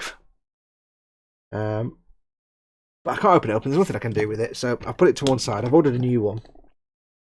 But in the meantime, I'm using some little crappy Microsoft laptop-style, squishy, fleshy nonsense, bubble key nonsense. Can I even drag it? I can't even drag it over. It's a little standard computer keyboard, but with the stupid nonsense membrane keys. And I think typing on that is a nightmare, and I think that's killed my thumb, because I'm so used to using the big clunky IBM keyboard like this, and now I've got to do this. It's horrible. So yes, so that's why my thumb is hurting. So I've not been able to do a lot over the last couple of days. You'll have seen a post I put on the Facebook saying I just built that one guy after my stream on Friday because I couldn't do any more than that. My thumb was too sore. So I am struggling a little bit. So if I look a bit cat-candid more than normal today, it's because this thumb is really sore there. I'm having trouble doing this, and holding things like that is quite painful. So I'm hoping to get my Model M keyboard. I'll tell you how much better it is than any other keyboard you ever used. Trust me, it's just divine. I don't need multimedia keys. I don't need gaming nonsense. I just want big clunky IBM tension spring keys. I need that sound that it makes when you hit the key. I need it to weigh 3.5 tons. That's what I need. I need it to be beige. Let's have a look what we're doing in chat. Well, after so long at the bench, I'm starting to see everything in quadruplicate, so I'm heading off to get some rack time, says Mordrack. Well, thank you very much for coming in, Mordrack. You've probably already gone by now. Thank you very much. Have the good rest of your weekend. We want to shout, reset the stability counter. Also, Edward Leonard says, moist. Anybody wearing headphones? Did that just creep you out? I hope so. I'm not sure I like what a stability counter would suggest. People looking forward to using the command. Yeah. I am called Captain Stability, so Speedy Cubate's lathe would do a fine job drilling out a barrel. A forge or a custom chuck might be required, though. Lewis says, same to you, Wayne. The wife asks, where are you from? Some depots I go to, I'm not allowed a truck out of the truck, but other places aren't observing the 2 metre distancing. Anybody that goes outside now and doesn't observe the 2 metre distancing is a moron. And I'm going to happily say that. You're a moron if you don't do that. And if you go outside for non-essential reasons, if you go outside just to hang out, you're a moron. Don't do it. Makes me so angry. The people that were going up on the moors to have a barbecue, A, you're not allowed to go up on the moors and have a barbecue because they spent 6 months last year trying to put the fires out. B, you're a moron.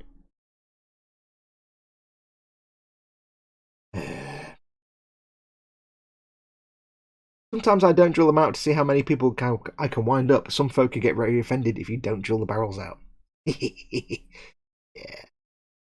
It's reverse trolling.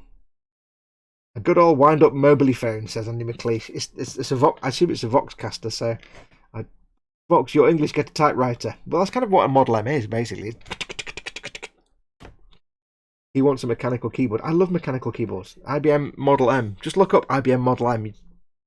It's the ultimate mechanical keyboard. Everything modern is rubbish compared to an IBM Model M. Foxy, did you manage to get them toenails cut and sanded? Oh, yes. Beyblade Master has just run out of French fries. Oh. Love the Model M. Still have my uncle's old one, says Beck Storm. Oh, yeah. I'm off for tea, says Skipper Ted. See you all Monday. Oh, and there's a Digger video due soon. Yay. Thanks for coming in, Ted. Even though you didn't do much in chat. I don't mind. You're fine. But it's nice that you came in, so thank you very much for coming in. You're more than welcome. Come to more of these because you'll learn about the Warhammers and then you'll know what you're buying next time you buy Warhammers. Or next time I send you Warhammers. Woohoo! Ted has built one Warhammer so far. He's built the Wyvern anti-aircraft tank thing. And he only built that because I sent it to him without warning. Box turns up. Oh, what's this now? Yeah, it's Fox sending him a Warhammer. In the same way that Chris is building a Baneblade because we all sent him a Baneblade. Yeah.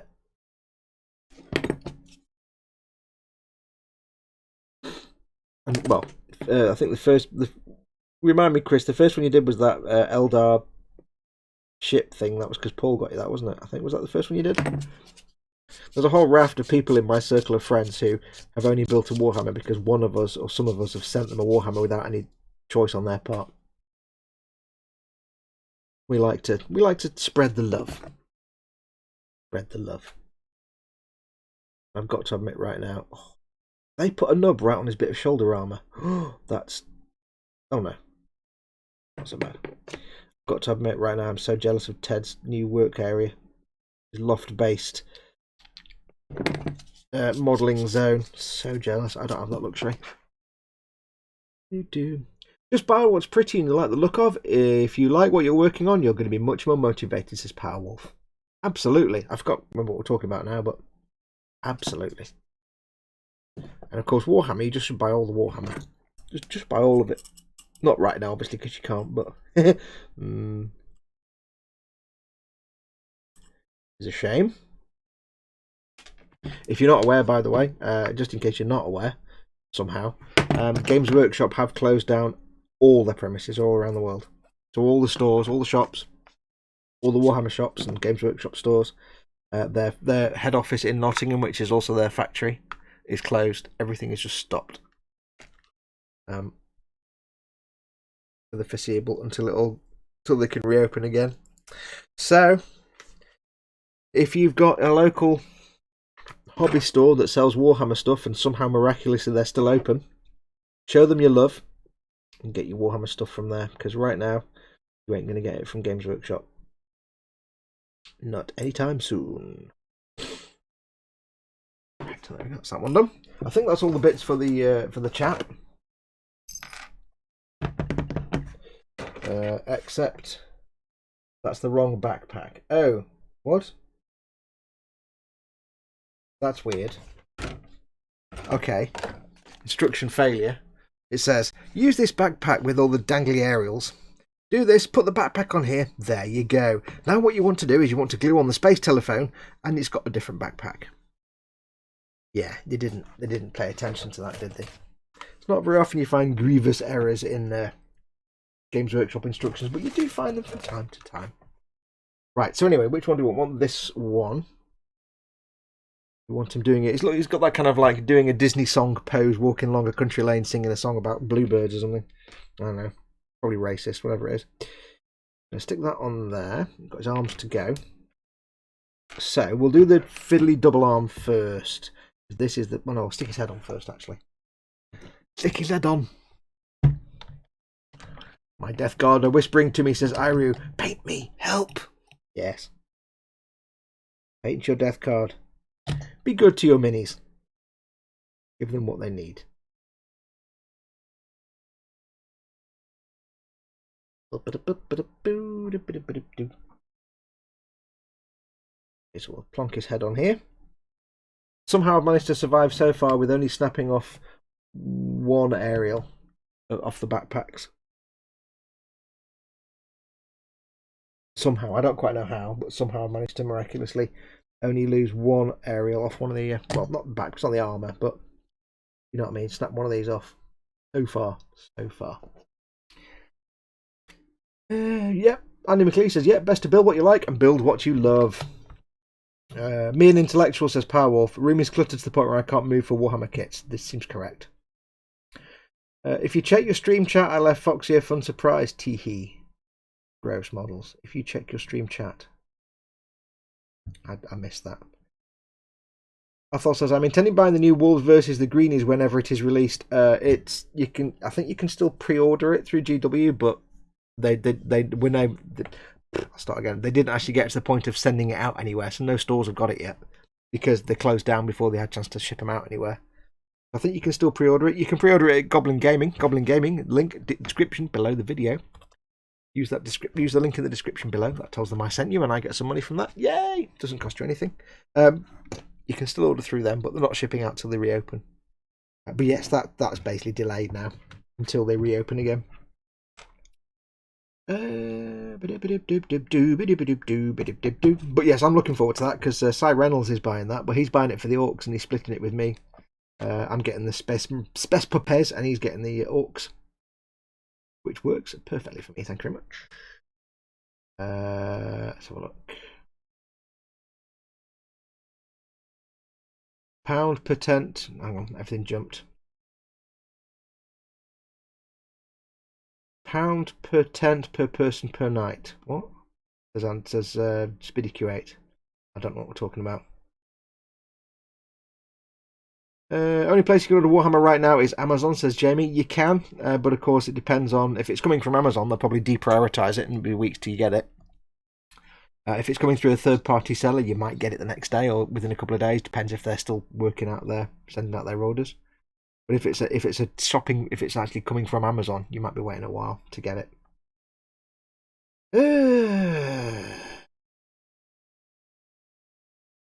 I've got no idea what the chat's talking about. 8, 6, and 2 3s. What? Athol says, Andy, if you want this and I manage to buy this new set, then it's possible via Foxy you can see my email address and we can do a deal if you pay for the postage and packing. Oh, I see. You're talking about splitting the set. Okay. Now all I can think of is Chevy Chase and Fletching Zippity Doodah. That's all I can think of now. God damn it. Andy from Never Model Making's in. Welcome, Andy. Welcome, welcome. Athol says, Andy, when Andy contacts you about my email address, can you pass it on to him? I would do, but I haven't got a clue what your email address is. I don't know what your email address is. I don't know what your email address is. Spid says Amazon are giving a lead times of a month for shipping. Yes, basically Amazon are prioritizing stuff. If it's not food, essential items type stuff, then they're like, we don't care. We'll ship it out when we can. Right now, they're saying we're shipping out the priority stuff, which makes sense. Makes absolute perfect sense. Oh, can't get me top off me glue. Hang on. Especially not with a grumpy hand. See, Dad, I'm using my device, Dad. My dad device.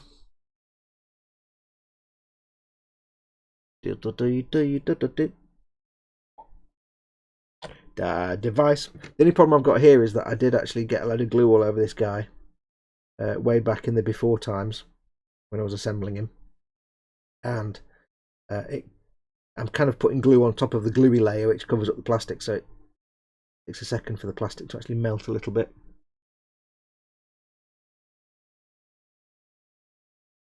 Jimmy Byrne, I ordered Smir 148th Crusade yesterday and it's supposed to be arriving by Wednesday. Mama Fox ordered a big box of Barry's tea bags like 2 days ago and they turned up today. Normally it takes about 2 weeks to come from Ireland. So little tiny independent traders and people who are not Amazon, so third-party sellers that on Amazon, like, you know, you go onto Amazon to buy something, it comes from Joe Smith's whatever supplies, not from Amazon themselves. They may still get to you because they're small businesses. It may be a one-man band who can quite easily go into his garage or warehouse and do the shipping and posting and packing and stuff, or they may just not care and they're shipping them out anyway. So if you're going through like third-party sellers on Amazon, then yes, you probably will get what you're after. But if it's actually, if the fulfillment and posting is through Amazon, they are giving you low priority.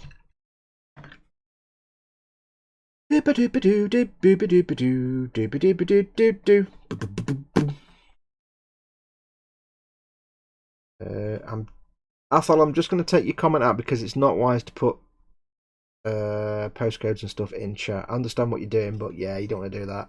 Because anybody can. Although it's going to be permanently there now, so I don't know why there's not really much point doing that. But do.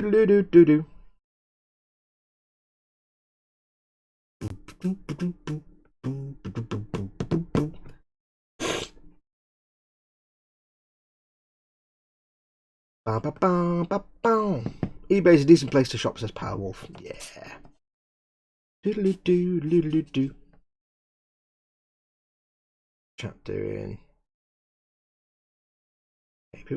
Anyone know some good bronze paints? I'm thinking to buy the buffable Mr. Metal colours for the Spartan Tallgeese build I'm working on. Fox beat me to it. I was giving Andy time to write it down. Oh, okay. The problem is it's going to be there permanently. It's there now. But nobody can... You can't... A bot can't come and crawl that. So, yeah, please don't put personal stuff in the chat because it's just a security... I don't care, but it's a security risk for you guys, so best not to do it. IR Ninja, says Andy McLeish. What am I talking about? Bronze paints. I mean, apart from the... I don't know, I've never really used bronze. I've got some of the GW ones. I've got like Scorpion bronze and some of the other ones. Warp Lock bronze. They're alright, but if you want a proper shiny buffable one, I'm sure the Mr. Metal ones, I've got one. I've never actually used it. The Mr. Metal buffables are actually quite nice. Slap it on. Buff it off. There you go. How complicated is that? Not complicated at all. eBay is okay, but you need to pay by PayPal, and I've had problems with them. I've never had a problem with PayPal. Then again, I've got a business account, so it's probably why I've never had a problem. Yeah. Right, so I need to glue on this arm here, you see? Like that, you see? But there's a tube that goes on the back. That needs to line up with something. Probably. Line up with that bit there. Where does this line up? Doesn't actually tell you where that cable needs to go, and it's been long enough that I've made one of these. I can't remember where the hell it's supposed to. Oh, it goes in the back there, maybe. Where does this go now? I do not know. Doesn't appear to attach to anything specific. Most challenging it is. Can't remember what I did last time I did this, where I put the cable. Beckstorm says Khajiit approves. Powell says giving really personal info on the internet is a bad idea. You probably feel fine with it hearing the kind of people in this chat, but you never know. There's some truly creepy people out there. Yeah, don't ever put personal information, anything like that. Like I say, I mean, it's probably fine in my little chat there, but at the same time, somebody could just write it down, but they're not going to be watching the stream. But if it's an automated bot that just goes through YouTube chats, and oops, sorry, you know, there are people that just trawl through YouTube live stream chats to pick out personal information, so don't do it. Don't do it. Got to go now. My roast chicken and all the trimmings is ready, says Jamie. Awesome.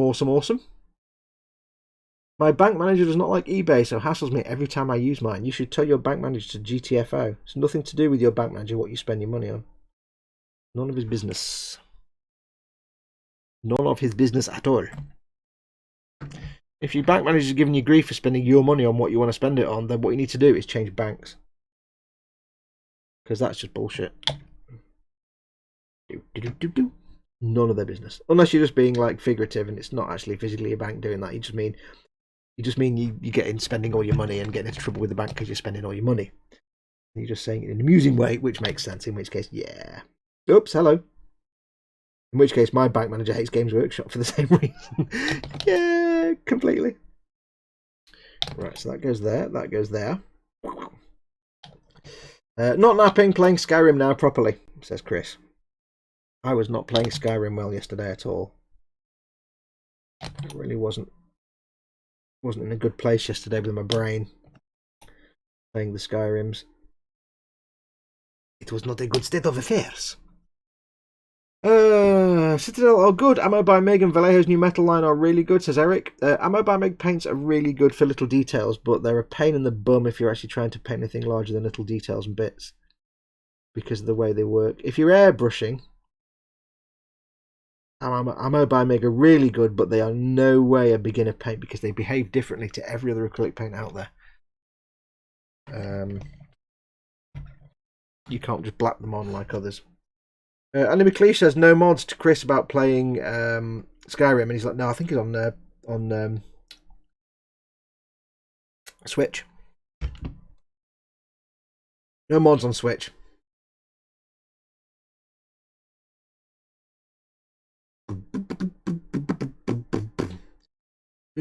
Beck Storm says I've seen some really nice results with dry brushing Citadel over black primer. Oh yeah, if you try on a bit of spare plastic, but try something that's got rounded edges or curves or anything.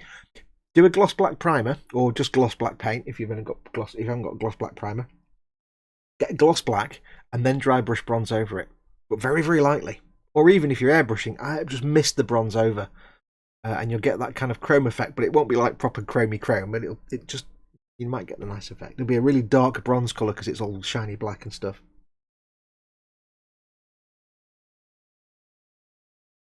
I presume Foxy had my decent Amazon's emailing list, says Athol. I don't email anybody. I have no emailing lists. Do you mean like you get a notification that I'm on doing a stream? That's just YouTube. I don't have anybody's personal information.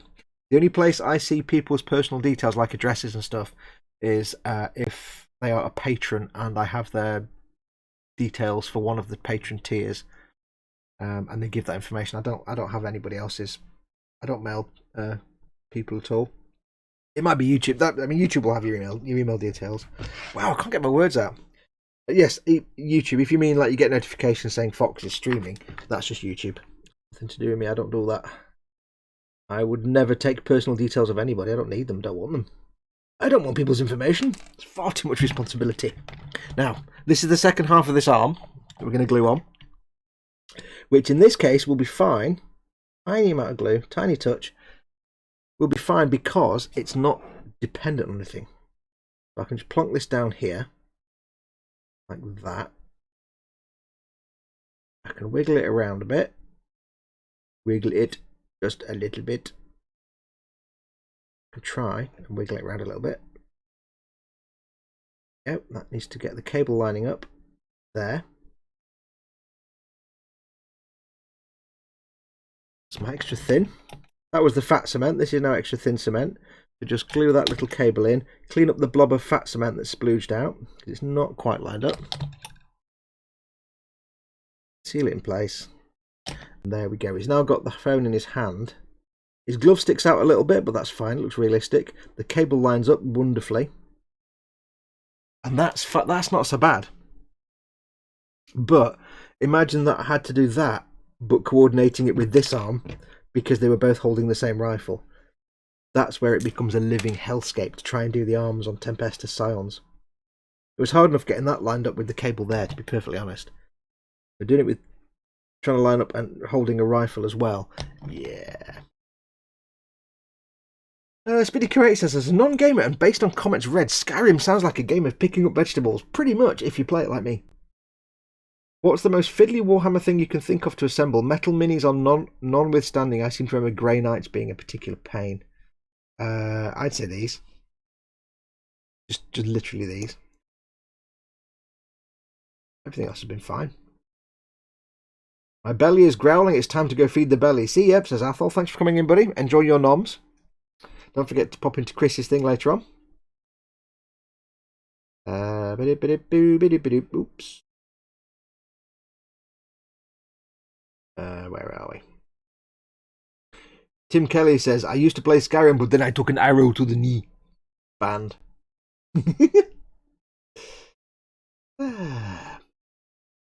Phil Lewis has got to go, and now I have to go. Bye all, says Phil. So thanks for coming in, Phil. Take care, buddy. See you later, mate.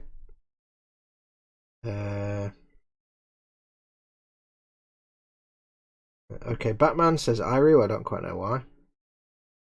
Doodaloo. That's got to be an annoying day in a clock and watch shop. What? Talking about? What, when you put the watches forward or backwards? That's when you need a German watchmaker, and they will say, "We have ways of making you talk." Yes. And McLeish says, this guy is saying, "Hello, yes, I'm on the phone. What? Are we shelling?" I can't shout. I definitely will. They like what Fox is built, but with ball and socket joints with nothing to locate to. That's the Necrons. Yeah, not good. Effect the Emperor, my missus is calling, says Hyru. What's this all about? What's all this about you wearing a baseball cap, Fox? Oh, it's not a bit. Oh, wait there. I'm just put this to bed. It is not a baseball cap.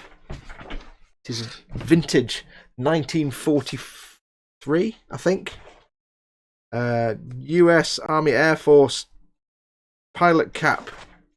Where are we? Pilot cap, flying summer, type B1, size 7 3/8. It's a proper vintage World War II cap. It's not a baseball cap. Ooh. My favourite hat in the favourite hat in the whole wide world, because it's awesome. It's the only hat that looks good on me. A baseball cap. I will never, ever in my life ever wear a baseball cap. Hey, Carolina. Carolina's in, because I don't breathe through my mouth, other than when I'm talking. Yeah. But I'm not that kind of person. Baseball caps are dumb. Pilot cap, on the other hand, yes, it's awesome times. Looks like a baseball cap to me. That's because you just, do you know, not a baseball cap. The only thing that looks more dumb than a baseball cap is a trucker cap. They look pretty dumb. The other big square ones, they just look stupid. Don't wear those.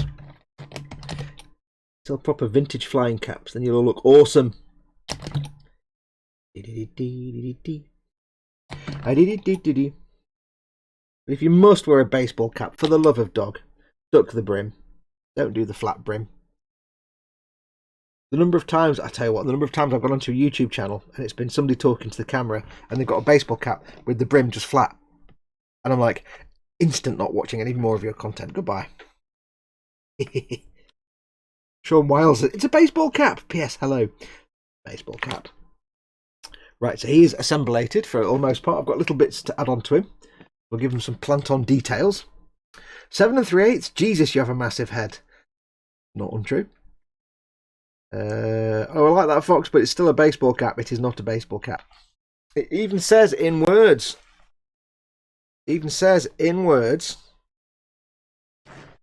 Cap, flying, summer, type B1. So it's a flying cap for summer, type B1.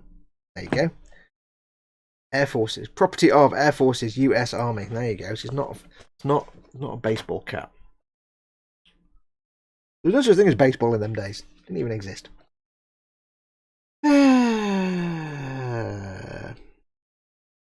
Could be aerial baseball. Maybe they played B-17s to pass the time to en route to bombing. Ben the Skip, damn it. Ben the Skip? Lewis is going to hex you. I know you have a massive head because I'm 7 3/4 and my head is huge. I have a funny shaped head. Property of the US Army baseball team. Could be. Speedy Kuwait's talking about watches. I nearly stabbed myself. I could feel it on my hand. Right, so we've got him built, but I need to add some greebles to him. So we're going to give him. The thing is with this, like you build 5 guys, but they don't give you 5 of every greeble. So you get like 4 knives, or you get 3 canteens, or you get like 3 books, and it's like I want to give everybody a canteen, but I've only got 3. I've got loads of others in my greebles bog, in my spare bits bags and stuff, but I want everyone to have good canteen action going on. Unfortunately, with these guys, there's not a lot of space to actually put things on their sides. Like I'll zoom in a bit so you can see, but a little bit. There's not a lot of space to add extra details because you can jam it under there. So we'll give him a canteen, and we'll see if we can give him. What should we give him? Let's give him a. We'll give him some.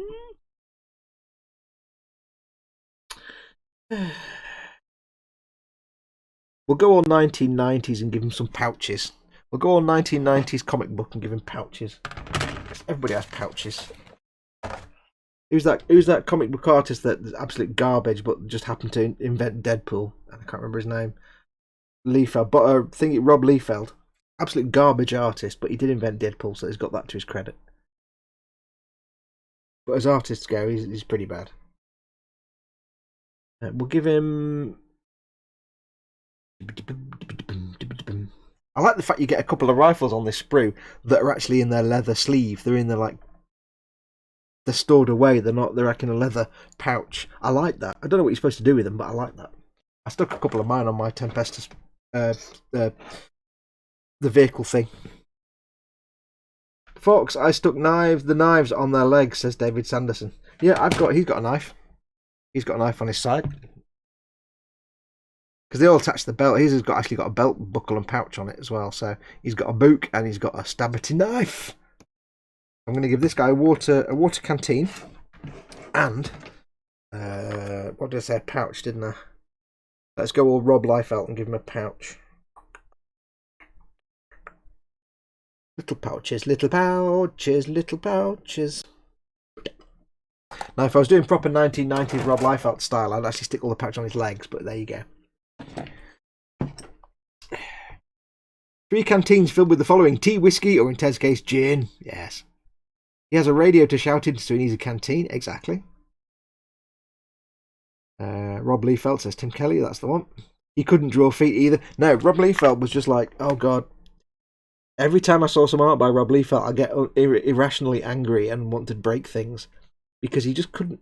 He had no concept of the human body at all. I mean, he made Revell figures in model kits. His artwork would make a Revell figure look realistic. That's how bad he is. And he can't do feet. And he was never formally trained. I mean, I've just pinged them off. Hang on. Right, where did they go? Hang on, carpet monster. I've got the wrong glasses that don't allow me to see small things in the distance. Tell you what, let's not use those pouches. Let's use some other pouches. Yeah. I can't even see the damn carpet with these glasses on from that distance. Never mind a little tiny thing on the carpet. I've got no idea what I was talking about now. I'll just shut up. We'll give him one of these little pouchy things here. Yeah. Go. A diddly bomb, a diddly bomb, a diddly bomb. Doodaloo.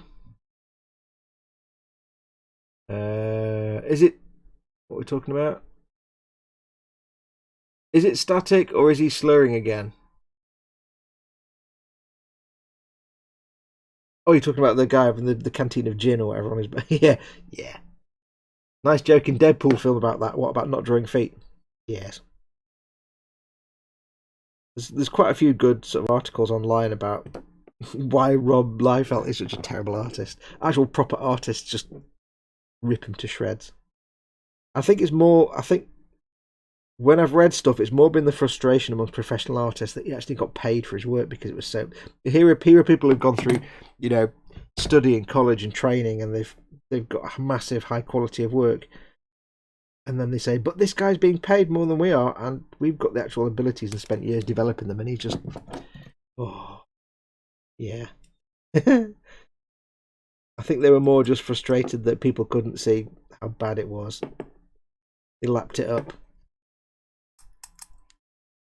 And the pouches thing, pouches, they're so stupid. All the pouches everywhere.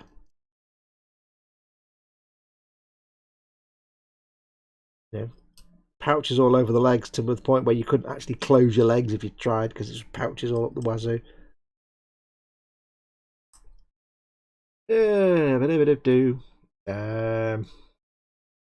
Now that's comedy.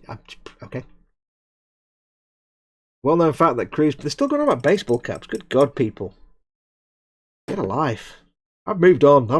I've left that behind in the dust. You're all wrong, but I've left that behind in the dust. That's why I can leave it in the dust, because I know you're all wrong. Ha ha! These tiny, tiny parts now. Tiny parts. I'm assuming you can see any of this going on. I don't know. And that's Number Wang. Spid. And that's Number Wang. Spid gets 10 XP. Andy McLeish. Clank, bonk, whack. Oi, I'm flying this thing here. Pouch up the wazoo is worth 2 in the bush. Yep, I like that. Carolina, but do you like baseball? Oh, no, I don't like any sport. I find sport to be utterly, utterly boring. Turning into a serious comment, I find all sport to be absolutely boring and Neanderthal. No interest in me whatsoever. Never been interested in sport and stuff. No, I just never have. Not my thing, man. Need some tweezers. Doodle doodle doodle doodle. Which way around this goes? Goes this way around. I've got to apply this to. It kind of looks upside down, but it's the right way. Oh, let's see. I've got to try and get this in there. I've got to jiggle it into his. It's trying to get it onto his belt before you've glued it, so you can glue it, but without it falling off, because it's not that easy. Because it just wants to fall off by its nature. If we do a bit of that, you'll see. Not going to fit straight, but I'll be able to jiggle it a little bit. Might look a little weird in its positioning. And it might come off the moment I try and put any glue on it.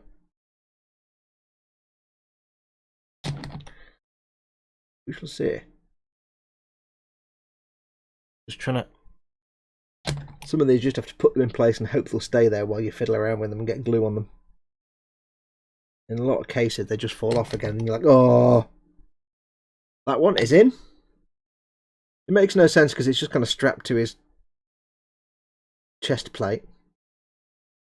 His what's the word? Cuirass. That's it. Cuirass.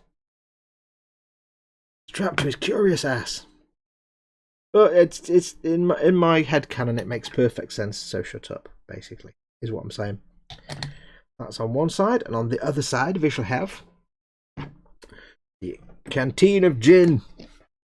I think all these guys should be the official like gin carriers and things. We'll make them like a Ted's platoon of Teds. They've all got like a canteen of gin and goodness. Keep their moral fortitude. Like in the old days, that sailors in the Navy got rum. So I think in honour of Ted, all my hardcore elite Tempesta Scions get a ration of gin in their canteen. Because they don't need water. Feeble people need water. These guys need gin to keep them going.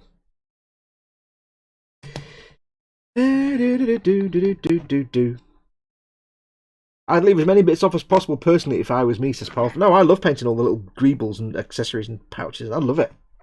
I love gluing them all on. I love painting them. Little tiny details that just make them really pop.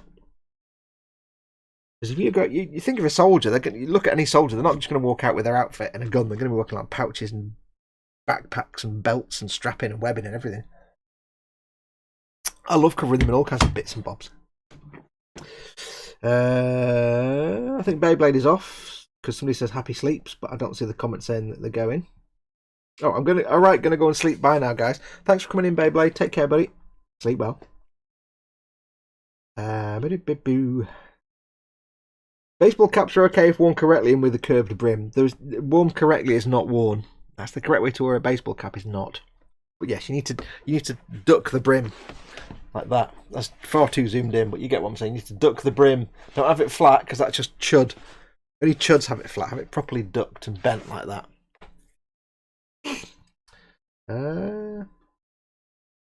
Never understood carpet in a hobby room. Ripped carpet out of mine a couple of years ago. Replaced it in laminate. Only problem is a light grey laminate. Not everybody can suddenly rip the carpet up and put laminate down. Fortunately, the room may be used for other things. Sadly, and some people just don't get around to it. Fox, did you get picked last at school for football? No, I just couldn't stand it. Sport is boring. Why would I want to watch people running around doing something? I hate exercise. I'm allergic to exercise. Why would I want to watch somebody else doing it? Beckstorm, not a fan of watching sports either. I'd rather play than watch. Rocket League is fun to watch though. It's like a football but with flying cars. That's video games. That's not sport. It's different. I grew up with a sports mad brother and accordingly detest sports with a passion exceeding that which most love it. I saw that Ted has shared some good gin-related cartoons, meaning painting them separately, says Powell. No, I love it. The only time I'll ever leave bits off a figure to paint is where it really obscures the chest. For example, if I've got an Aquila on the chest and I'm really going to have trouble getting the brush in there to paint. Because other than that, I mean, all of that's fully accessible. I can get to all of that. That's no problem. There's nothing I'm going to struggle to paint there. That'll be fine. Like, you know, you've got a Space Marine who's carrying the bolter across his chest and you can't quite get to the Aquila. A lot of the times you can, and it's still fine. But sometimes you'll struggle, and that's when I might leave the arm off. But with these guys, there is no way that double part arm, there is no way you could leave. With these guys, you have to have them holding all the weapons. So, for example, let's say, let's have a look, see if we can find one. Let's see what we can find. For example, like this guy here. This guy here with the grenade launcher type thing. Ideally, what you want to do is have the grenade launcher with the arms glued to it, separate, so then you can get the paintbrush down there to paint the chest behind the weapon. However, you can't do that because you've got a two-part arm there that needs to line up with itself and line up with that. Now, you might just about get away with that, possibly. But when you come to like one of these guys, where they've got a two-part arm that has to line up with this arm, holding the rifle, and you've got to get the cable to match up because it has to connect there. And imagine if he was holding that up to his chest and you couldn't get to his chest. Got no choice. You can't glue these arms on later because it's even just doing that. I had to get glue on the plastic because you can't do it neatly. So with these guys, you have no choice but to assemble them with the weapons in place and then hope you can paint it later because you're asking for trouble if you try and glue it after painting. You still zoomed in, says Andy. I know. I'm going to zoom out again in a minute. I've done him now, so I can zoom out. I'm not doing tiny bits. There we go. But like, you know, Imperial Guard, where, for example, let's have a think. Like, for example, I haven't got any here in front of me, but like that guy. Zoom in again. This guy here, he was glued into the cupola and then painted in situ. Because you can get to everything. You can access his bolter pistol. You can access the arm. There's nothing there that's hidden. No, I tell a lie. Actually, he was painted on he's mounted on a bit of plastic and painted, and then mounted into the cupola because you couldn't get to this bit down the back. So he was painted, but he was painted with all his arms on basically. You see the epic moustache action. So he was fine. But if he was had a dude with an arm across his chest, a lot of times I've just had to do my best to paint behind the weapon. But for these guys, if he had, sometimes I can leave the arm off. On a Imperial Guard, you can sometimes leave the gun arm off, and that's fine because both arms attach together really obviously. But for these guys, you can't. You have to build them. You can't do it. Showed us how to have the brim on a baseball cap on his baseball cap, even though he says he has no baseball cap. I've shown you how to put the brim on your flight cap. If you had a baseball cap, it's the only cap I have. Start that sentence again. Wow, hang on. Bloody hell, I really can't talk. I've shown you how to put the brim on your baseball cap using a flight cap because I do not have a baseball cap upon which to demonstrate the brim. If you see what I mean. Haha! See what I did there? Best sport ever, Griff Ball. Yes, Raging Bassist. I know what you're talking about. Pop gun tank, says Andy McLeish. Does darts count as sport? No. That is the only sport I would actually ever do. At the pub with beer and crisps. Darts. Zoom Fox, zoom. Yes, I'm zooming out again. I may have wanted to stay zoomed in. You never know. Right, anyway. What time are we on? 5 o'clock. So that's that guy done. I've done one dude. Ein Duden gefahren. So next up we have... I'm going to do... What am I doing? I've done the Vox caster. I'm going to do a plasma gun. And I'm going to do a melter. That's the hot shot volley gun. We don't want that. I did actually manage to all the Tempesta sounds I've got loads and loads of hot shot volley guns. I managed to max out my volley gun carrying dudes, which was quite nice. I don't want the platoon standard. Where's the melter dude? Grenade launcher. Just finished my command squad Scions. We'll post in Boom all 5 of them. Still another 5 Tempestas to paint. How did you find the arms, dude? So the command squad's not so bad because the command squad is one guy with the las gun, with the hot shot las gun, which is fiddly arm time. That guy with the grenade launcher, which is a bit fiddly arm time. Oh no, sorry, command squad. Guy with the flag, not fiddly. The guy I've just built with the Vox caster. The Tempesta Prime, not fiddly. The guy with the big plasma rifle, not fiddly, and the guy with the hotshot volley gun, which is a little bit fiddly. But I'm building these guys, which is more weapons. Just oh yeah. So yeah, how did you find them? Because you only had to technically build one fiddly gun, one hotshot volley gun in that lot. So I didn't struggle with the arms, to be honest. Shut up. Well, yeah. On that one, maybe. And the guy with the volley gun. But if you had to build I built like 30 of these guys. With the not fun. But remember, I'm not a builder. I'm a painter. You know how it works. Where's my guy with his melter? Melter. Tempesta.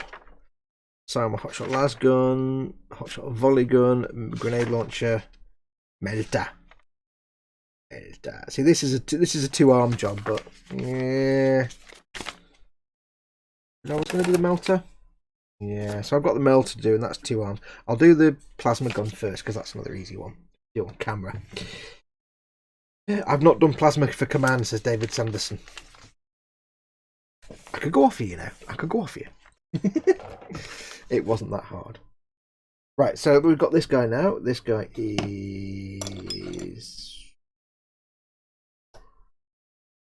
currently using the legs that I chose for my Tempesta. Okay, that's weird.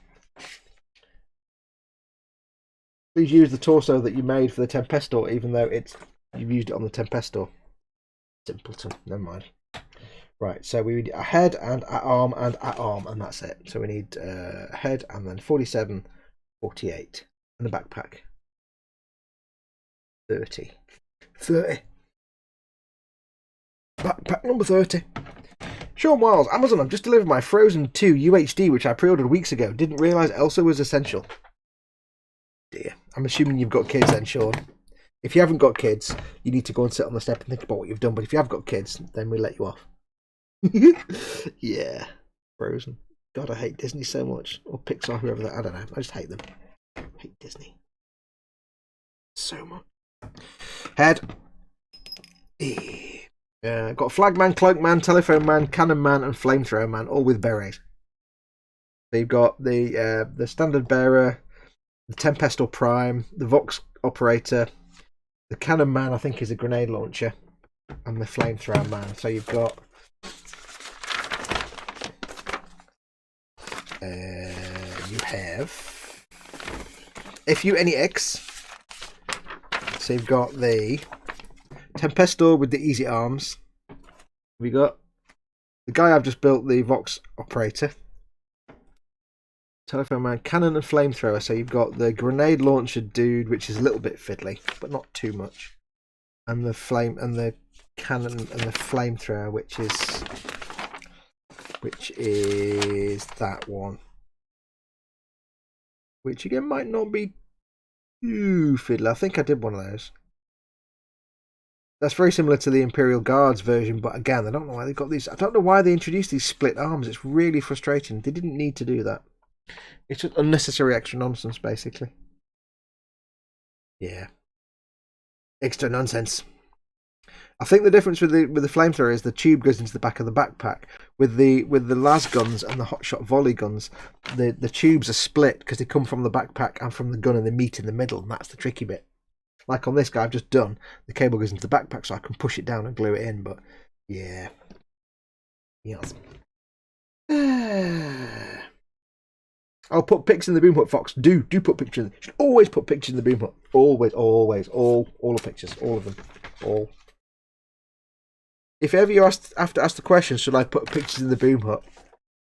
Then the answer is always yes.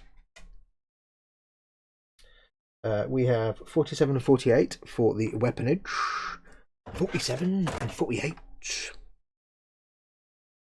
Which is that one.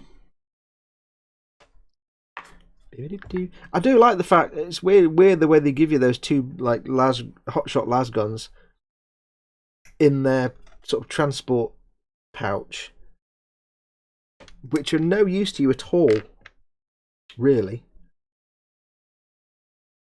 Other than bits for dioramas and scenery and stuff, because you're not going to mount it on the figure anywhere. So I like the fact they give you that for no reason whatsoever. It's rather pleasant. And we need the backpack, which is part 30,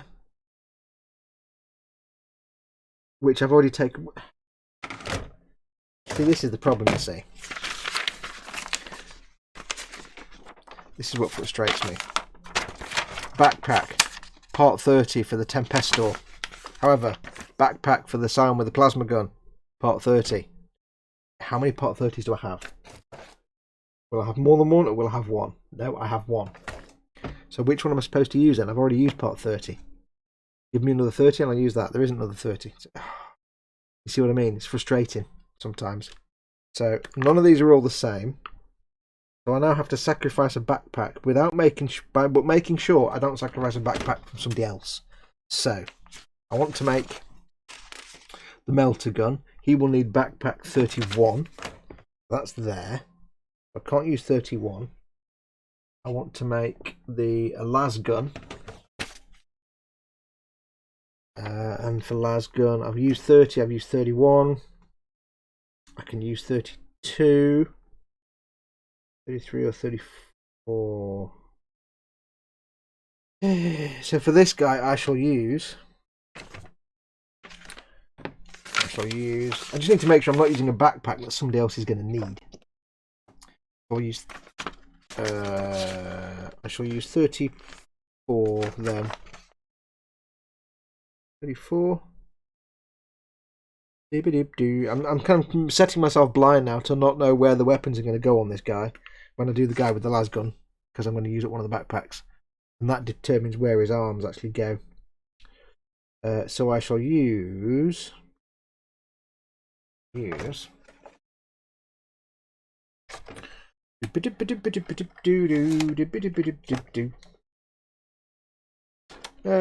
don't know. I shall make sure I use. I can't use 30 anyway. I've already used that. I shall use 30. No, I'll use 34. Don't need 34 for anything else. The melter gun is 31. I'll use 34 for that. I'll use 34. There we go. 34. Let's see how horribly wrong this can go. I've got to snip the tube off anyway, so 34. 34.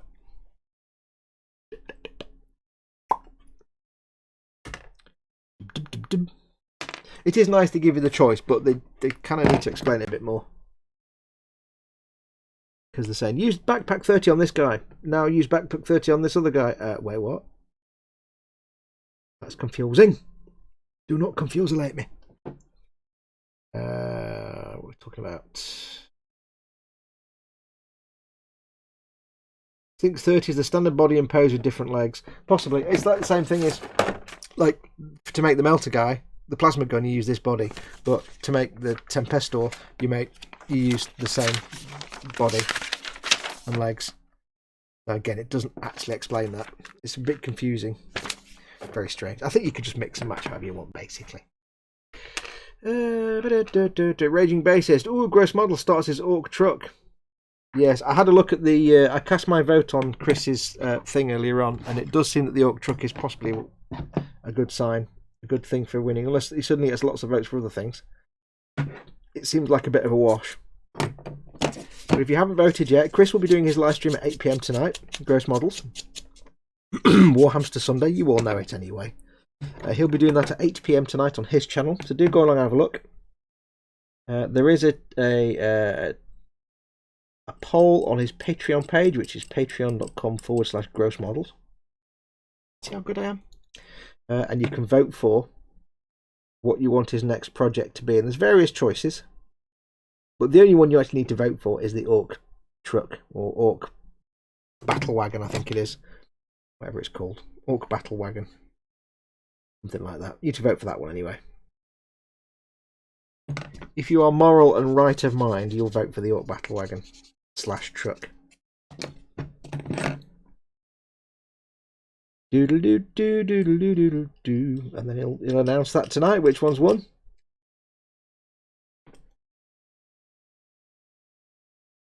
And if you want to know why you should vote for the orc battle wagon, it's because it's massive, huge, and it's got orcs, and it's just a big massive truck. It's going to be fun to watch him paint it. There you go. I have spoken.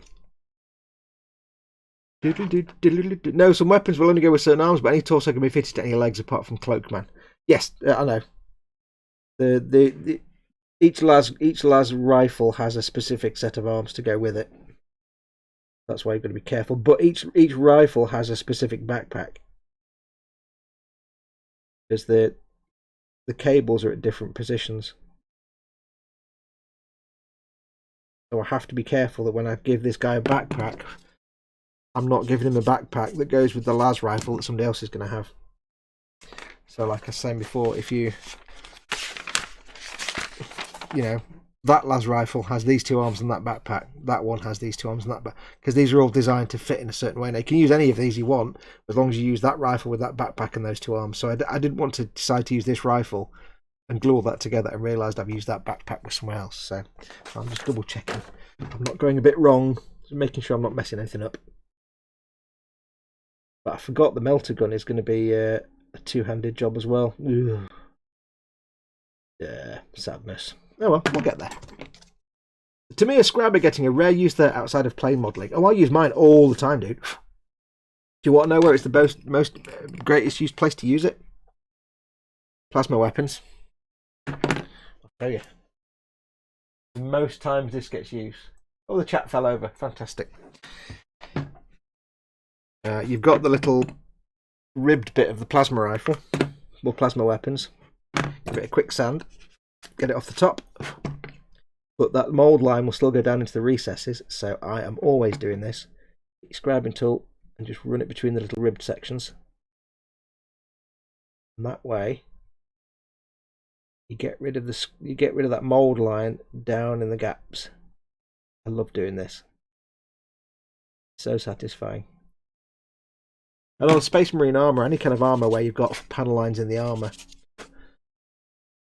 also comes in massively handy for that. It takes a couple of goes. I've not quite got rid of it there at all, but right, keep working over those carefully, very gently. I'm putting no pressure on whatsoever.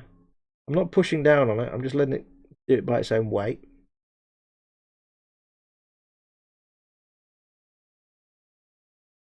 Nice simple way, very gently get rid of that line. I'll take a bit more work, I think. I've got to do some more work on that. But yeah, it's a very nice, delicate way to get rid of them. I may sell my Necrons and play Works. I really did enjoy them. Works? What's Works? I mean Orcs. I really did enjoy them in 3rd edition and they were more fun to paint. Yeah, Orcs are... I had not considered that, says Powerwolf. Oh, I have 2 like spare blades for that and don't know where to get more. I've had this one for about 6 years and I've still got my spare blade in there. So I wouldn't worry about running out of blades. It'll last you for years. I've got 2 blades in there and I've had this one for about 6 years. It still does its job. But anything where you've got to, like, you know, get a mould line away from a recess, like say between these 2 bits here, or anywhere you've got to do anything like that, fantastic. And especially on things like armour, if you have, say for example, like you've got like the strap there around the back of his knee armour. You've got his knee armour and the strap that goes around the back. If that had got sanded away and that little edge had got sanded away, you could quite easily just drag it along very gently, slowly, carefully, and you can just make that little gap, that little recess, a little bit more pronounced. If you've got like webbing and strapping and stuff, any details like that where it's got a bit soft because you've sanded it, just scribe it out. Brilliant! I love that. I love this tool. I'm getting the raging headache pain. Oh, I need to get rid of this headache, man. I've had it for like 3 days now. Yeah, the problem with orcs is orcs are. I mean, I know we're getting some new stuff, but if there's one faction that needs a lot injection of new models, there's a big seam line down his leg. There's one faction that needs a lot more new content models. It's orcs. Some of their stuff is so old. I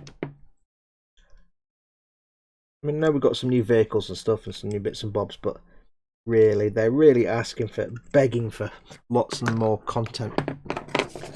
Right, I need to cut this bit of the backpack off. Remove this from the backpack. I'm removing now. Yes, indeed. Khajiit will remove with nippers. There, Khajiit has removed. No one removes piping like Khajiit. Khajiit has nippers if you have piping. I'm zoomed in. I know, I'm zoomed in. Here we go. Khajiit has nippers if you have piping. Pretty good, says Beckstorm about something. A lot of people seem to hate it and botch making paddle lines, but if you can make fine lines with it too, just have to be super careful. Yes. The trick to scribing is the way you do it. It's not the tool itself, it's the way you do it. I haven't got anything I can show you on like a bit of spare plastic, but the trick to doing scribing a line is that you would...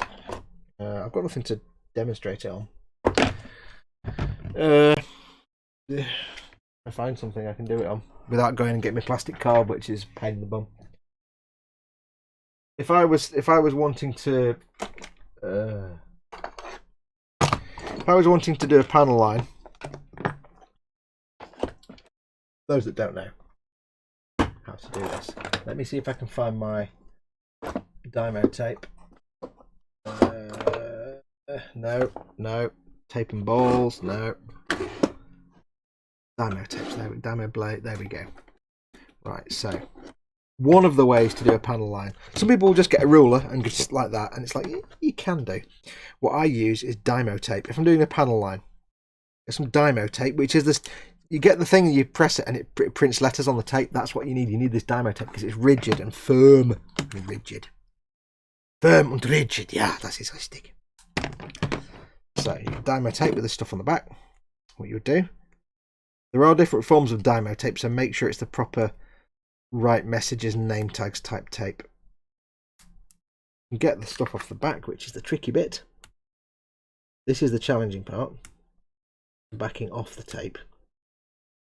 Tasks me, and I shall have it.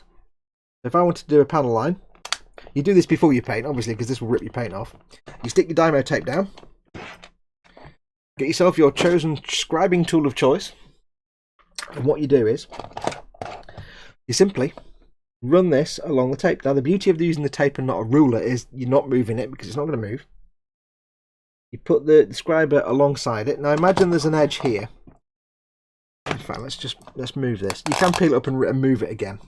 Let's say I want to do a panel line here. Just cut that end off because it's scruffy. I don't like scruffy ends. There we go. Let's say I want to do a panel line here on this edge.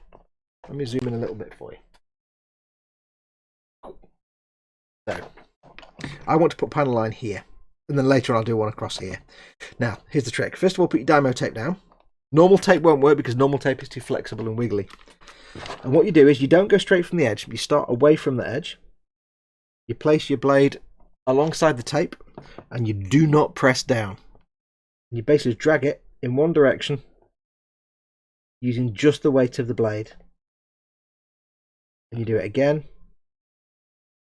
You do it again. Now, I'm not pressing down. You do not put, if you do put any weight down, it's absolute tiny, minimal weight that you put down. You don't dig in. You keep going. This is also an easy way to cut plastic card with a nice clean edge. Now, you keep going until you get as deep as you want. Now, you've got this gap at the end here. What you do with that is you turn it round and you go this way. You do the same thing again, but you go from the other end. The reason you don't just start from the other end, I'll tell you in a minute. Well, in fact, I will tell you in a minute. I'll just get this done. So again, I'm just using the weight of the blade. I'm not pushing down. Or if I am, it's very minimal. I'm keeping the blade at 90 degrees. And then when I take the tape off, bam. You've got just about, it's not really the right kind of plastic, but you've got there a straight panel line. Now you do need to do some cleanup on it. Unfortunately, this is very brittle plastic. It's not great. And I've not gone very deep. But with enough time, if you did it for a bit longer, so this is why you put tape down, because you don't want to go like that. If you did it enough, you would have a nice clean panel line. I've only done it really quickly there, and that's rubbish, but you know, ignore that. You do a lot more passes. Then you can go on, you can put your tape somewhere else. Take the tape off, put it there. Now you can do the same thing again, do it on that way. But that's how you do it. The reason you don't put any weight down, this is better than using a knife blade, because a knife blade is V-shaped and will gouge out the plastic. You'll get an uneven shape. This is a square chisel profile, so the more you do it, the more plastic it gouges out, but it does it as like a square shaped trench. The more you do it, the more neater it gets. This is actually quite tough plastic, so you can maybe see there. So what I would do then is, I've done that, I can come back and sand it flat. If I needed to, I could do some sanding and stuff around the edges. If it was a bit rough around the edges, I can do what I said before, which is get my Tamiya extra thin and run it along. That would clean up any sploogey bits a little bit, but you don't need to do that normally. But then you would have there, on normal polystyrene, it would look a lot nicer than that. Have a nice straight line, but that's where these things are brilliant for that. But the reason you don't go from the edge here, and the reason you turn it around and do that, is if you start from here, you're going like this off the edge, and it's jumping and it's skittering, and you're going to go like that, and you're going to gouge somewhere. If you try and pull the blade off there, it's going to slip. If you do it almost from the edge and then turn it round, you're safe. Then you're not going to go ping and fly off the edge. So always, when you get to an edge, always stop and then turn it round, do it off the edge that way. How you do scribing? It's a very slow process, but Dymo tape is the key. That's the absolute key. You can't use normal masking tape or sellotape or anything like that. It doesn't work. It needs to be Dymo tape because it's stiff and rigid enough that it doesn't bend or flex when you then try and drag the knife blade. You want it to stay rock solid where it is and not move. I'll try and get this drawer back in now. It's very full of blades. Oh, yeah. Get in. There we go. That's the trick, Dymo tape. Now that isn't very good. I didn't do very well there because it's rubbish plastic and I was doing it quickly, but if you're taking your time over normal polystyrene, you get a nice, smooth, clean panel line that you scraped in. Don't use a knife blade, because knife blades, they cut like that. They cut that shape, whereas the scribing tool cuts a square shape and it looks more like a panel gap.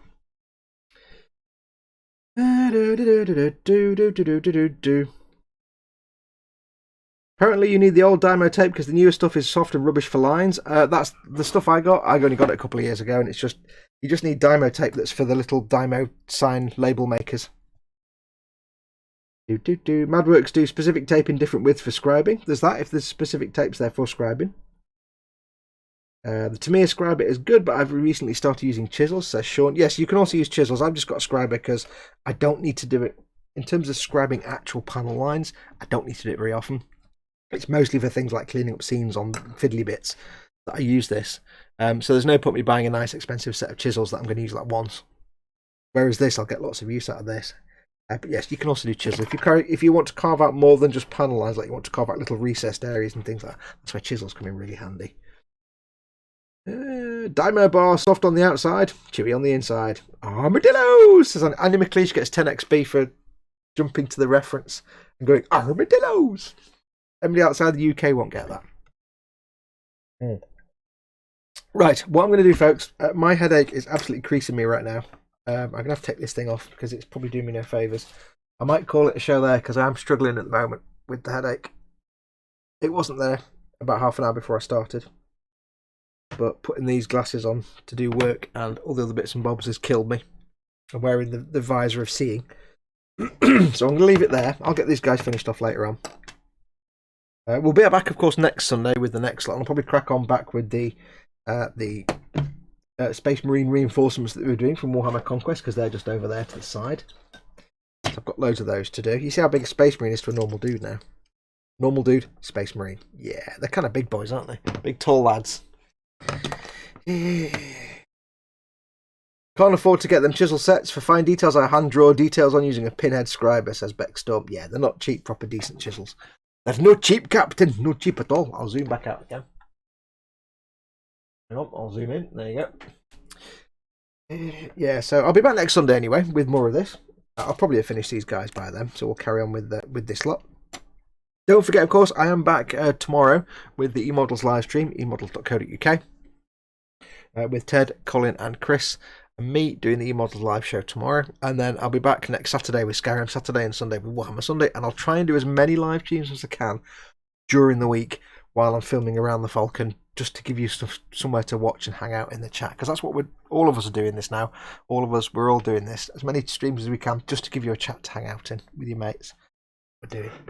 But I shall leave it there. Don't forget, can I say, hang on, more coffee. I do apologise that I've talked absolute gibberish for most of today, because I really am struggling with my brain at the moment with this headache that I've not been able to shake. It's killing me, so I really am completely struggling today.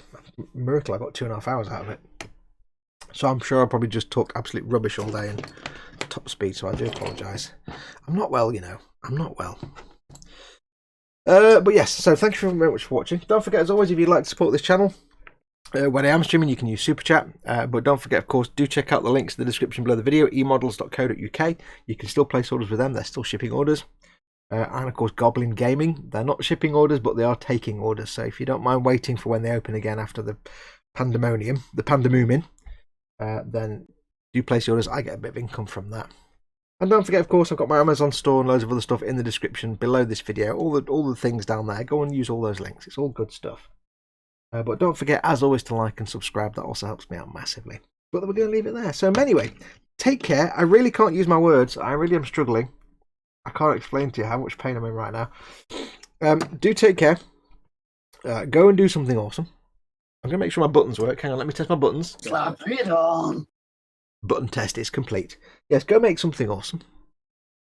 Go be awesome. Take care of yourselves. Stay indoors. Don't go out. Don't be a moron. You don't need to go out. You don't. Just don't do it. Don't do it. Don't. I'm pointing at you now. Don't do it. Think of people. You may be in fine health, but not everybody is. Don't put them at risk. If you're in good health, don't put them at risk. Don't be selfish. I know none of you would, so I'm just saying that for anybody else who happens to be watching this. It isn't one of you guys. Take care of yourselves. Go make something awesome. Go be awesome. Stay safe. Be careful. And I shall say, my head hurts. My brain. My brain. Adios, amoebas.